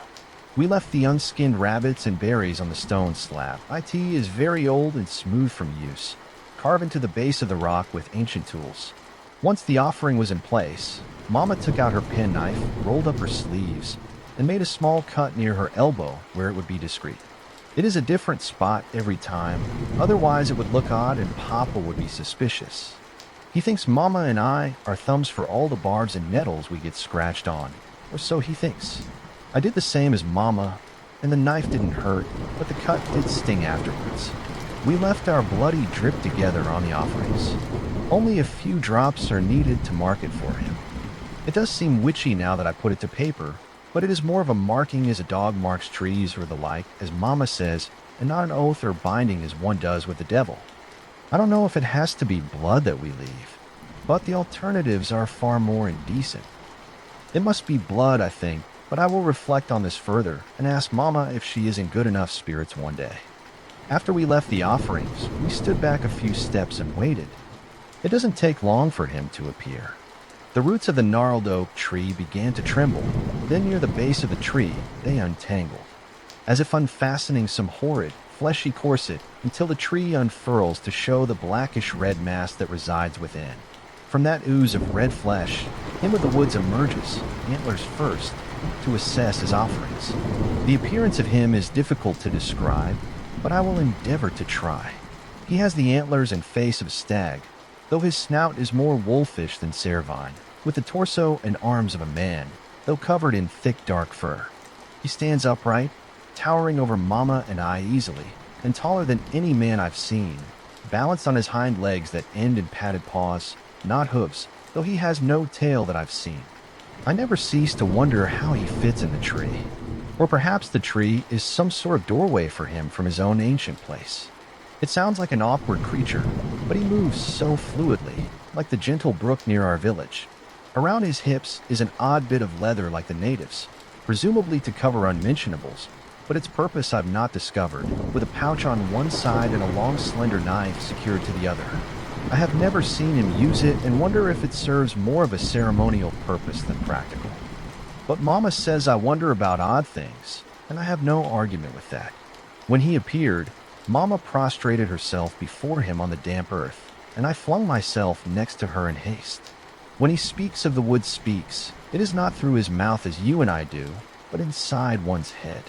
He says things to Mama that I cannot hear, and he says things to me that she cannot. Sometimes it is to both of us. Your offering is sufficient, and told us. We continued to bow on the earthen floor, not daring to look up. We heard snuffling and knew him was eating our offering. Only when the sounds quiet down did we relax and sit up to look at him properly. Have we given enough for winter? It is difficult to get away once the snow sets in. Mama wrung her hands and worried. It is true. Sometimes the snow is too heavy to leave our log house, or the blizzards are too strong. Mama tries to build up our offerings to make the winters easier. Him bowed his head slightly. I hear distant chimes when he is near, though I don't know the source. Perhaps he has invisible bells in his antlers, ones I cannot see but can only hear. Nearly, twice more in a creature larger than a rabbit. Then you will retreat in winter. I will stave off the darkness with what you have brought me. We exhaled in relief and exchanged a satisfied glance. Our exchanges are usually brief, though Mama goes without me sometimes to convene with him. I felt his eyes searching me curiously, and my cheeks felt flush. He asked how I fared, and I answered, healthy and well. He appeared satisfied with my answer and moved toward his great oak. But, alas, a twig snapped nearby, and he disappeared so quickly all I felt was wind flurrying my bonnet. We strayed frozen in place, not daring to move. I heard a struggle nearby, with crunching leaves and branches and a muffled cry.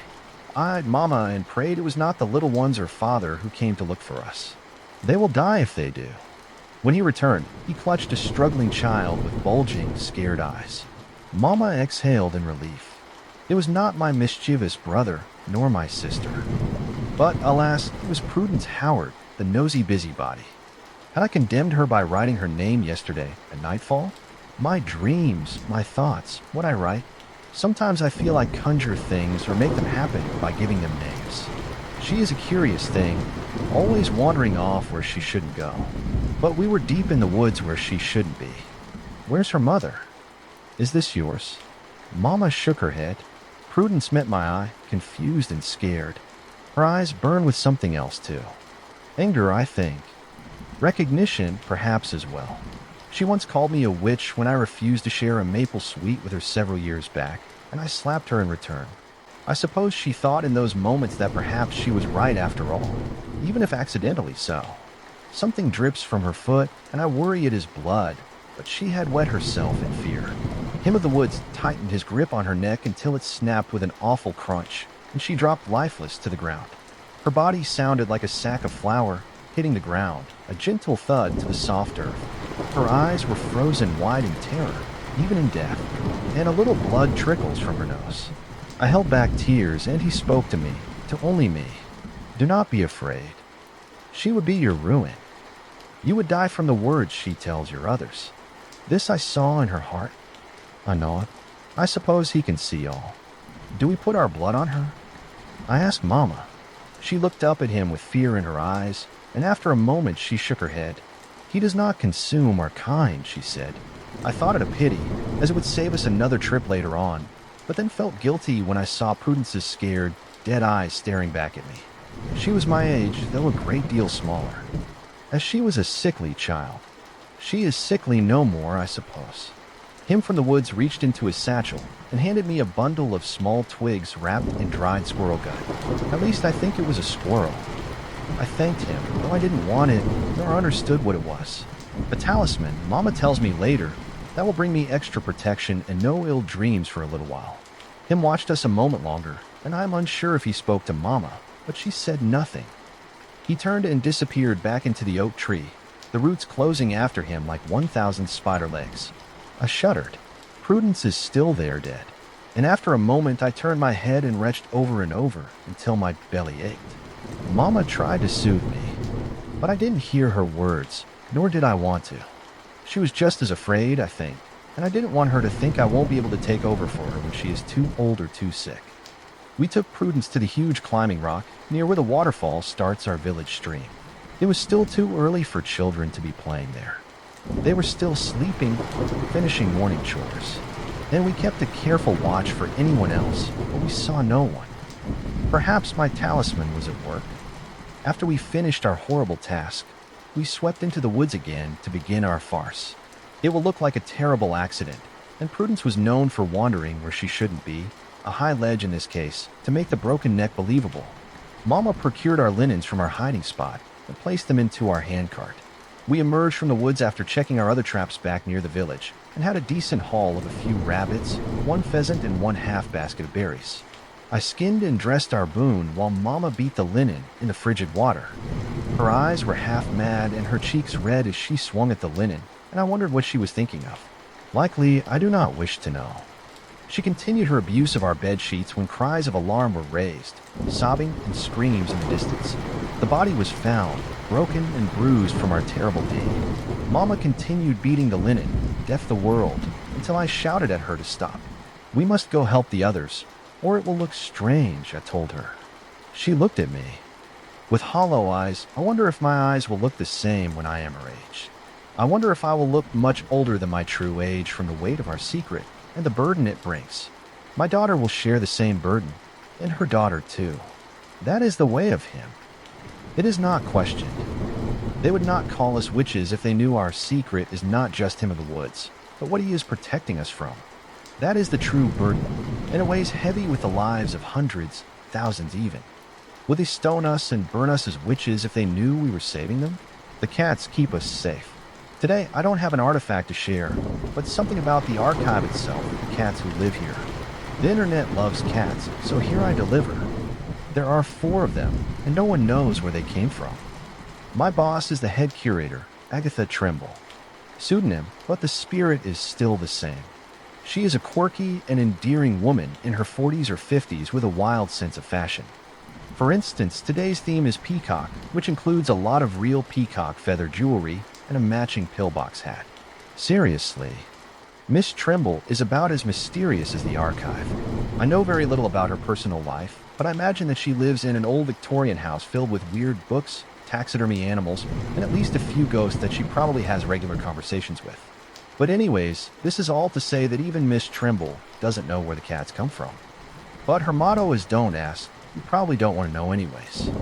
We hear that a lot. The cats, like I said, we don't know where they came from, but there's always 4 of them. Some of the older volunteers remembered different cats, so I think we can rule out immortality as a trait, but there are always 4 of them. Miss Tremble leaves food and water out, but to everyone's horror, there's no litter box to be found. And yet there's never been an issue. No one talks about it, but it's just weird. Where are they? Go. Don't ask. You don't want to know. First, there's Henry VIII, called Henry, or 8 for short.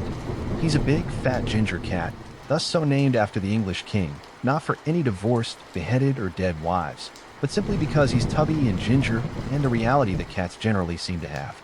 Henry lords over the reading room, and is the only cat that the public sees.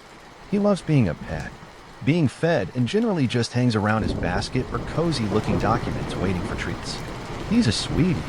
No one usually has the heart to push him off whatever they're trying to read, but he'll move in due time when he feels like it. Good old Henry. He seems useless, but he's great for morale. He's always been known to chase off any member of the public with sticky fingers, sweating coffee cups, or any other offensive thing that might damage documents.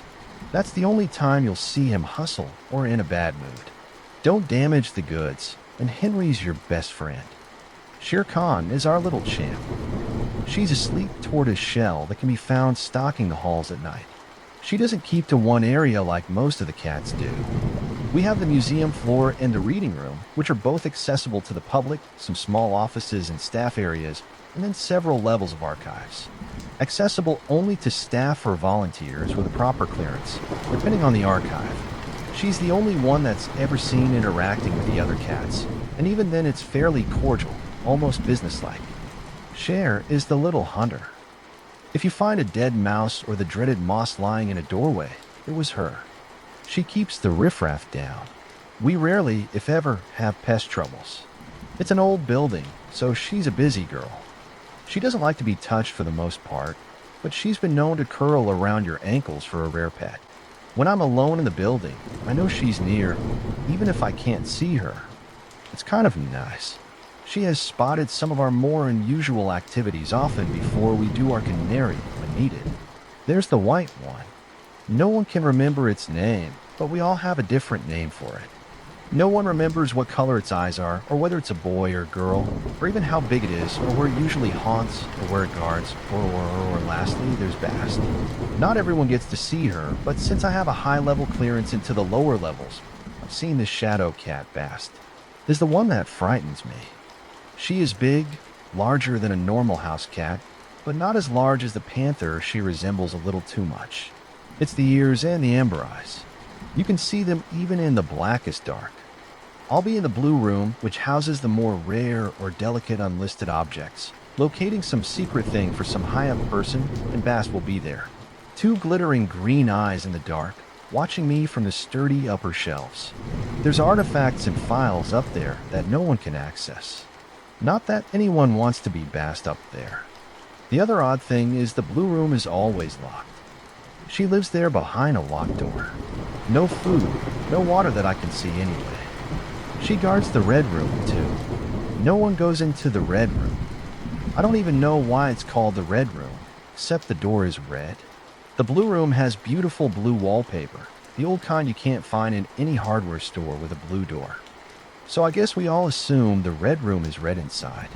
I don't think Miss Trimble goes in the red room, and she's the head of the archive. She's rarely ever afraid of anything, and we've had plenty to be afraid of. Stories for another time. And she's afraid of the red room. There's chains on the door to the red room. Multiple heavy-duty chains. New ones, old ones, ancient ones. Locks too. There's sounds that come from the red room. Quiet sounds, whispers, muffled sounds. Gentle tapping, moans, groans, wails. It's worse when there's nothing. Silence. There's a peephole in the red room. Not looking into the room, looking out. If you get too close, Bast growls. That low rumble of danger makes your belly churn. I've never gotten farther than too close. I heed her warning.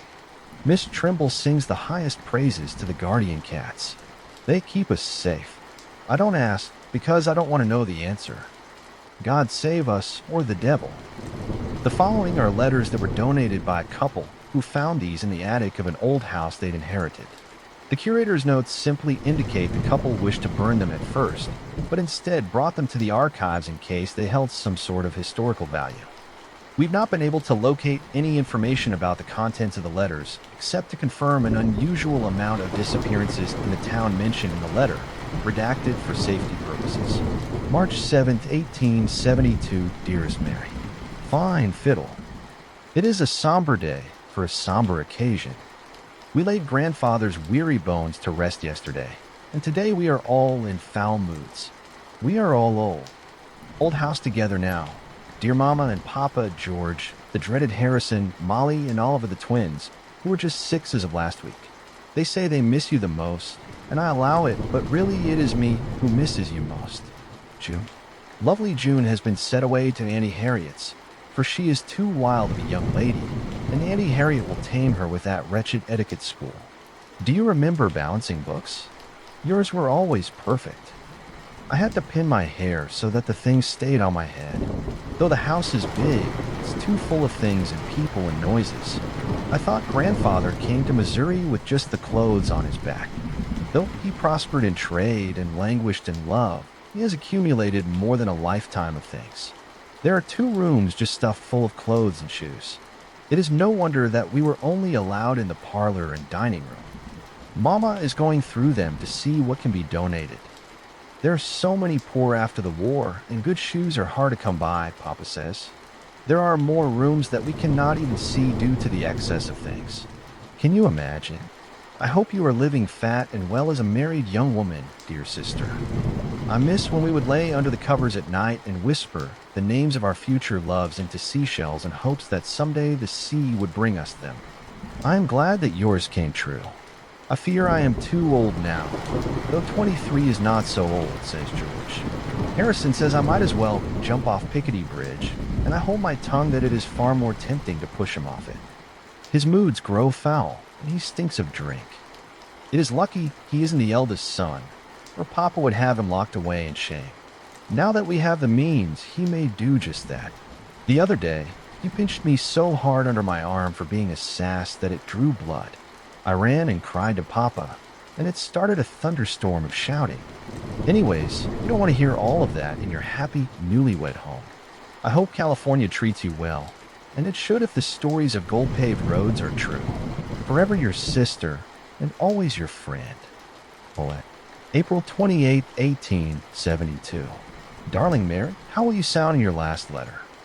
I've laughed so hard I cried when you told of the fiasco at the hotel. I can't imagine whose bloomers those must have been in that poor donkey. Imagine I have news of this house. We've cleared so many things, and still there is more trinkets of all kinds, jewelry, none of it particularly fine watches with inscriptions and pipes strewn about. Mama wondered if perhaps soldiers lived here for a spell, perhaps after the war, but none of us can remember any mention of it. The neighbors are miles away, and only saw Grandpapa here, occasionally with drifters passing through doing labor for chores. Perhaps these are their payments in exchange for food and board. Next to the barn is a slaughtering shed hidden behind piles of lumber. Foul thing. There are no cows or pigs anymore, but Papa has a mind to purchase some and build us a nice flock. Papa, who can barely remember to feed himself, let alone animals. It will be Mama's work, as always, from Papa's ideas. We are having a poor time finding help. Mama has sent inquiries all over town, and no locals are up to the task. She has given up and put in an advert in the redacted paper, and Auntie Harriet is sending over a girl or two that she deems suitable. The rest of the family is fine. Except for Harrison, of course. He refuses to sleep in the house, saying it has bad bones. It does not. The timber is the finest that can be found. He said he has half a mind to live elsewhere, so do not answer any of his letters, or you'll soon find his own foul spirit haunting your halls. I'm certain he is the one who spat in all the bonnets. Foul thing. Oh, Mary. Halfway through writing this letter, a terrible scream shook the house. We all went running. My hand is trembling still, and after yelling and yelling to find a source, we located Mama, dragging the twins out of a little half door in one of the bedrooms she's been clearing out. They were covered head to toe in soot and dust, and little Ollie was holding a skull in his hand. A human skull, painted a deep red. Oh, it is a horrible-looking thing, but curious as well. The skull has golden teeth and sockets painted white. The lower jaw is sewn onto the upper one, with twine laced through its teeth. The top is removed so that it appears to be some sort of bowl or chalice, though all that was in there, says Ollie, was a dead mouse. Harrison took it from Mama while she went to clean the children up and began chasing me with a horrible thing until dear Papa intervened. Hateful young man. I asked Papa to hide it away. I can't stand looking at it. I feel like it is looking back. What wretched findings. Why on earth would Grandfather have such a thing? Your horrified sister, Paulette, May 7th, 1872, Sister Mary, all are ill, the twins first, then the rest of us. If we aren't running to the privy, we are sequestered in our rooms, clutching buckets and chamber pots. Mama thinks it is in the water, and it all must be boiled. A hard task, carrying water to the house. Harrison refuses to come into the house and care for us, the foul beast. He leaves us water buckets on the porch, though a small comfort. I do not think it is the water. It must be the food. Something has turned. We have scoured the pantry, in between dashing to buckets. No one can eat a morsel without becoming ill. It is a misery to pick up this pen, but write to you I must. I will beg Harrison to mail my letter and send for a doctor if we are not well by tomorrow. I hope you are well. Much love, so much love, Paulette. May 9th, 1872, Mary, the doctor will not come, he told Harrison. He fears it to be cholera, and sent some remedies to administer, which he left on the porch. I watched him go to the fields with a shovel and spade and begin tilling the fields. Does he dig our graves? He may never send these letters, if so. Yes. I will write this hours later. The twins are dead. Perhaps Harrison is wiser than I give him credit for. I love you. May 21st, 1872, Mary. I am well enough to write again. We are saved, and we are in hell. It was the sight of little Ollie that set Papa's mind in motion. The skull, he kept saying. It's the skull. He placed it above the mantel and put a candle in the horrible thing, then lit a fire in the fireplace beneath it. He spoke to the fire, but I heard no replies. It should have frightened me, but I don't feel fear anymore. Just an empty sort of numbness. George was running half naked through the hallways like an animal, snarling and scratching at the walls. Mama has been crying and pulling out her hair in the room with the little half door, wailing for her babies, then trying to eat the big clumps of hair. I tried to stop her at first, but it didn't matter. We are all mad now, I suppose. I burned all the food in the pantry. It's useless to us now. The meat tasted too good. We all cried when we ate. The twins. The twins. They have saved us, free from whatever hell lies ahead. We understand the clothes now, the trinkets. Harrison figured it out too, when he dug up the graveyard out back. Hundreds of bones. So many. The deep knife gouges on the bones. I wonder if Grandfather took them to the slaughtering shed, or did it in the kitchen. Why does flesh taste so sweet and good? It is my succor now. God save us. Or the devil. It makes no difference to me now. We need more. If we do not feed, then we will turn on one another. Papa and George are going at it now, trying to decide what happens next. George wants to die. Papa says he will help. Mama has locked herself away on the 3rd floor, and we cannot find a key. Grandfather lived alone. It was the only way. Do not visit. I will not write again. I hope the help comes soon. We will need them. The Cheer Up Johnny's work has been crazy, but here's a little ditty for you. The Cheer Up Johnnies.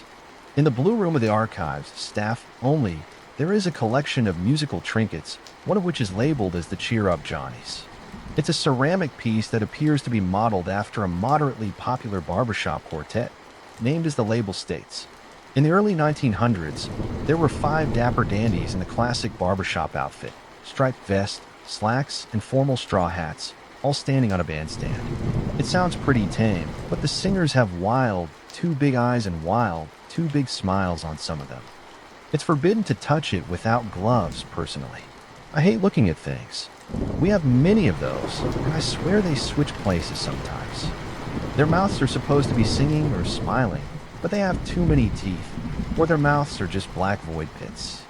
I've compiled some of the curator notes below. Artifact P145, Curator Harrison, June 1947. Description omitted. Artifact brought in by Redacted due to interagency agreement, added to musical item list that must remain locked. Gloves are mandatory when handling artifacts. Redacted is not the original owner of Peace, but reported locating a few identical boxes from the commemorative annual Barbershop Quartet event that Peace was created for. Other boxes do not have similar disturbing facial expressions and appear normal. X-rays and extensive notes by analysts from Redacted provided. It appears that facial expressions are part of ceramic and not from any sort of later alternatives. Note, these notes appear lost, but the X-ray is still in the files for P145. When the key is turned, the musical tune that plays is similar to Buffalo Gals with an altered bridge. Unlike most other music boxes or toys, music starts slow, then speeds up until music is indiscernible, then stops abruptly. Redacted. Caution against listening to the music box and recommended welding key, so it cannot be turned. Great caution is advised. Objects will be kept under lock and key, with strict orders not to disturb or handle except by curator permission. Curator Harrison, August 1948 P145 has caused some disturbance, so adding some notes to document the events. First observation is P145 attracts those in low spirits or moods. When someone is feeling a bit blue, they hang around the Blue Room unironically and can get quite unruly when forced away. Redacted. Had to be taken out by force only days after returning from the birth of her child.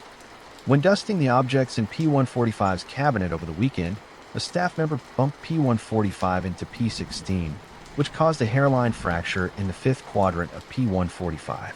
Staff members reported feeling extreme melancholy and an urge to listen to P145 and did so. Despite strict orders not to turn, the staff member was still found standing at the cabinet Monday morning, still listening to the music box and laughing hysterically after forced removal of P145. From their hands, a staff member collapsed in exhaustion and was rushed to a local hospital. Staff members had clearly soiled themselves standing at the cabinet over the entire weekend. Blue rum is to be thoroughly cleaned and sanitized. The cabinet was only half dusted, but I will finish it myself. Hairline fracture will be examined and, if possible, fixed. P16 was undamaged by the event, as expected, and looked very proud of itself, moving P16 to a separate case since it always bloody has it out for other artifacts. Evening hairline fracture fixed by restorationalist on staff under my close supervision. Both of us reported feeling extremely giddy during the procedure, almost to the point of being unable to completely fix it because of an overwhelming desire to sing and dance around the room. Curator Harrison, December 1948, restorationalist over P145 hairline fracture report, still feeling residual giddiness from time to time. I myself have occasionally locked my office door to dance about, and must contain the urge to sing from time to time. Although it's less frequent now, I may need to start putting items on the danger scale. Redacted mentioned another agency does this, but might raise too many eyebrows here. Curator Harrison, February 1950.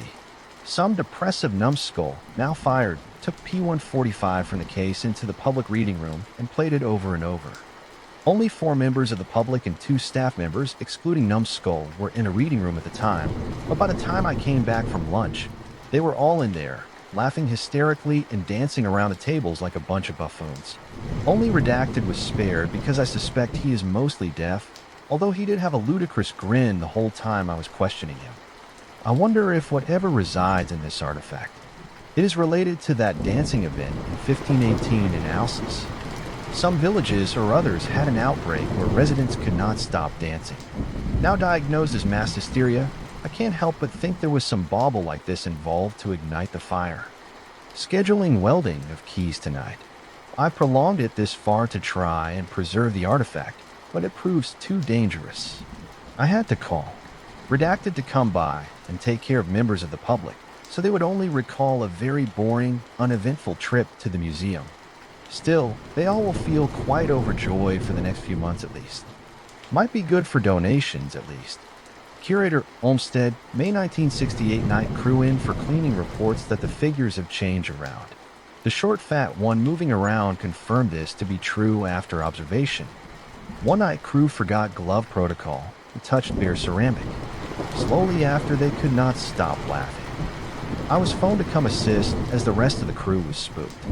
The poor fool was still hysterically laughing when we heard ribs snapping. I had to keep them all in the back staff room until Redacted came to give proper medical attention and memory assistance. Faxed Redacted later to see if P145's placement here is appropriate. Lackey on the phone said, and I quote, "We don't want that creepy shit here. Most of what they do is creepy. Idiots. This thing gives me the creeps. Recommend further curators cover it with a cloth or something, but for some reason, I'm too afraid to do it." The Sailor's Talisman. There's an artifact in one of the lower levels of the archive rooms. Just for full disclosure, there are many artifact rooms, but all the main ones were built in a sort of basement over 100 years ago or so, and wallpapered in different colors. Each room has a different clearance for staff and volunteers. Volunteers may only go into the green room, green for go, green meaning easy, green means safe. Artifacts from the green room may be examined, but not taken by members of the public. Upon request, of course, they must know what they are looking for in order to ask to examine it. The Sailor's Talisman is in the purple room, accessible only to staff and certain high-up people, influential types like authors or big bucks donors.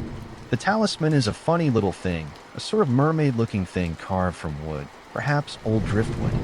It's a woman with a fish tail, but it's forked off into 4 fins at the end, not 2 like your typical mermaid. Her eyes are perfect circles, and her mouth is open slightly, with long strands of seaweed slithering down her body. The seaweed covers her breast, but in between them, in the sternum area, is a symbol, sort of cross between an ankh and a sulfur cross. A rounded top cross, like an ankh sitting on top of a triangle. It's very light to carry, but she's always damp. Not damp, now that I think about it, but water actually seems to leak from the talisman itself. She is kept in a specially built box in a shallow pool of water. She used to be kept next to a dehumidifier until the power went out once. The purple rum had about an inch of water in it before someone discovered it.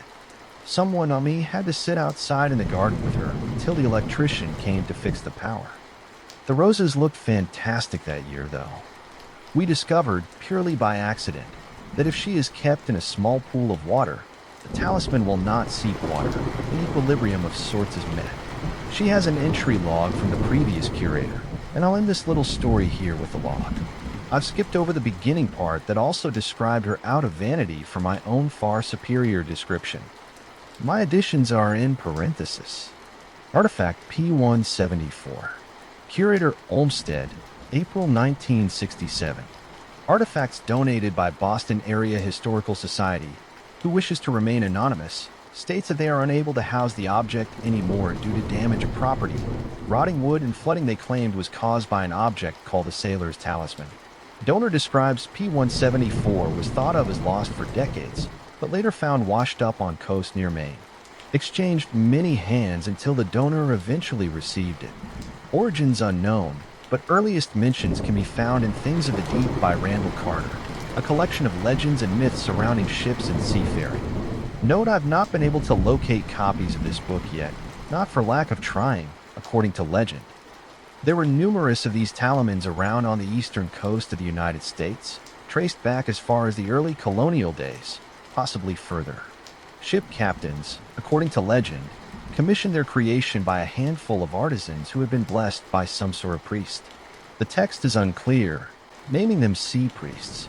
Although I have not been able to corroborate what these priests were, there is no mention of them in historical writings from the coastal towns at the time, and it is unknown exactly what areas these come from. It is created from driftwood, so the origin is difficult to ascertain. It is fascinating that this is the one surviving talisman. No others have been confirmed. Around the 1920s, the talismans were no longer viewed as protective, but as destructive, since the ships that had them on board met with horrific, sometimes freak accidents, or more often, simply disappeared. I suspect most of the remaining talismans, if they are still even in existence, are at the bottom of various bays along the coast. Some ships were confirmed, according to Randall Carter, to have a talisman. Man's Goodbye, estimated 1785.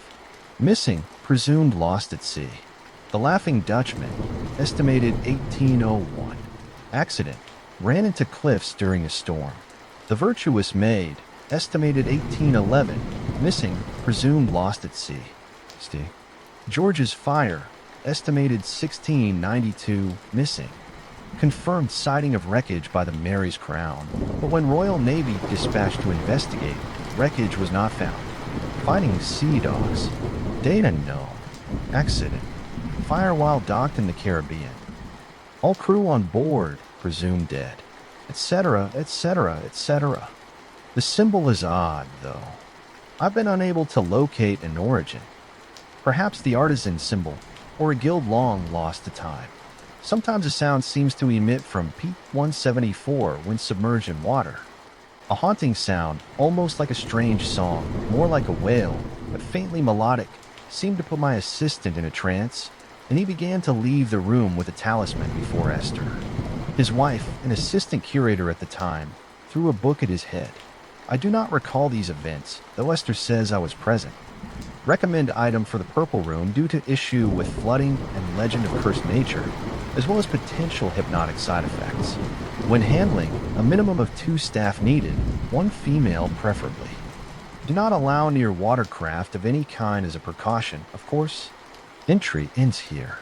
I haven't heard the singing mentioned in the entry, although the male staff have mentioned being unnerved by it when they come into the Purple Room. As a precaution, only female staff are allowed in the Purple Room alone.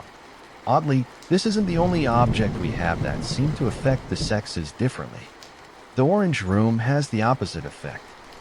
No unaccompanied female staff. Another story for another time. Her eyes are haunting, though. They're round, so round. Perfect circles like a fish's eye. And what is that symbol? I don't think it's the mark of a guild or an artisan signature.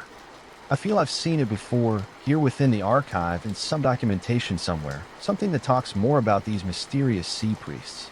I don't think they were priests of the Christian faith, but something much older. Her eyes. They're so round, though. Perfect circles. Perfect.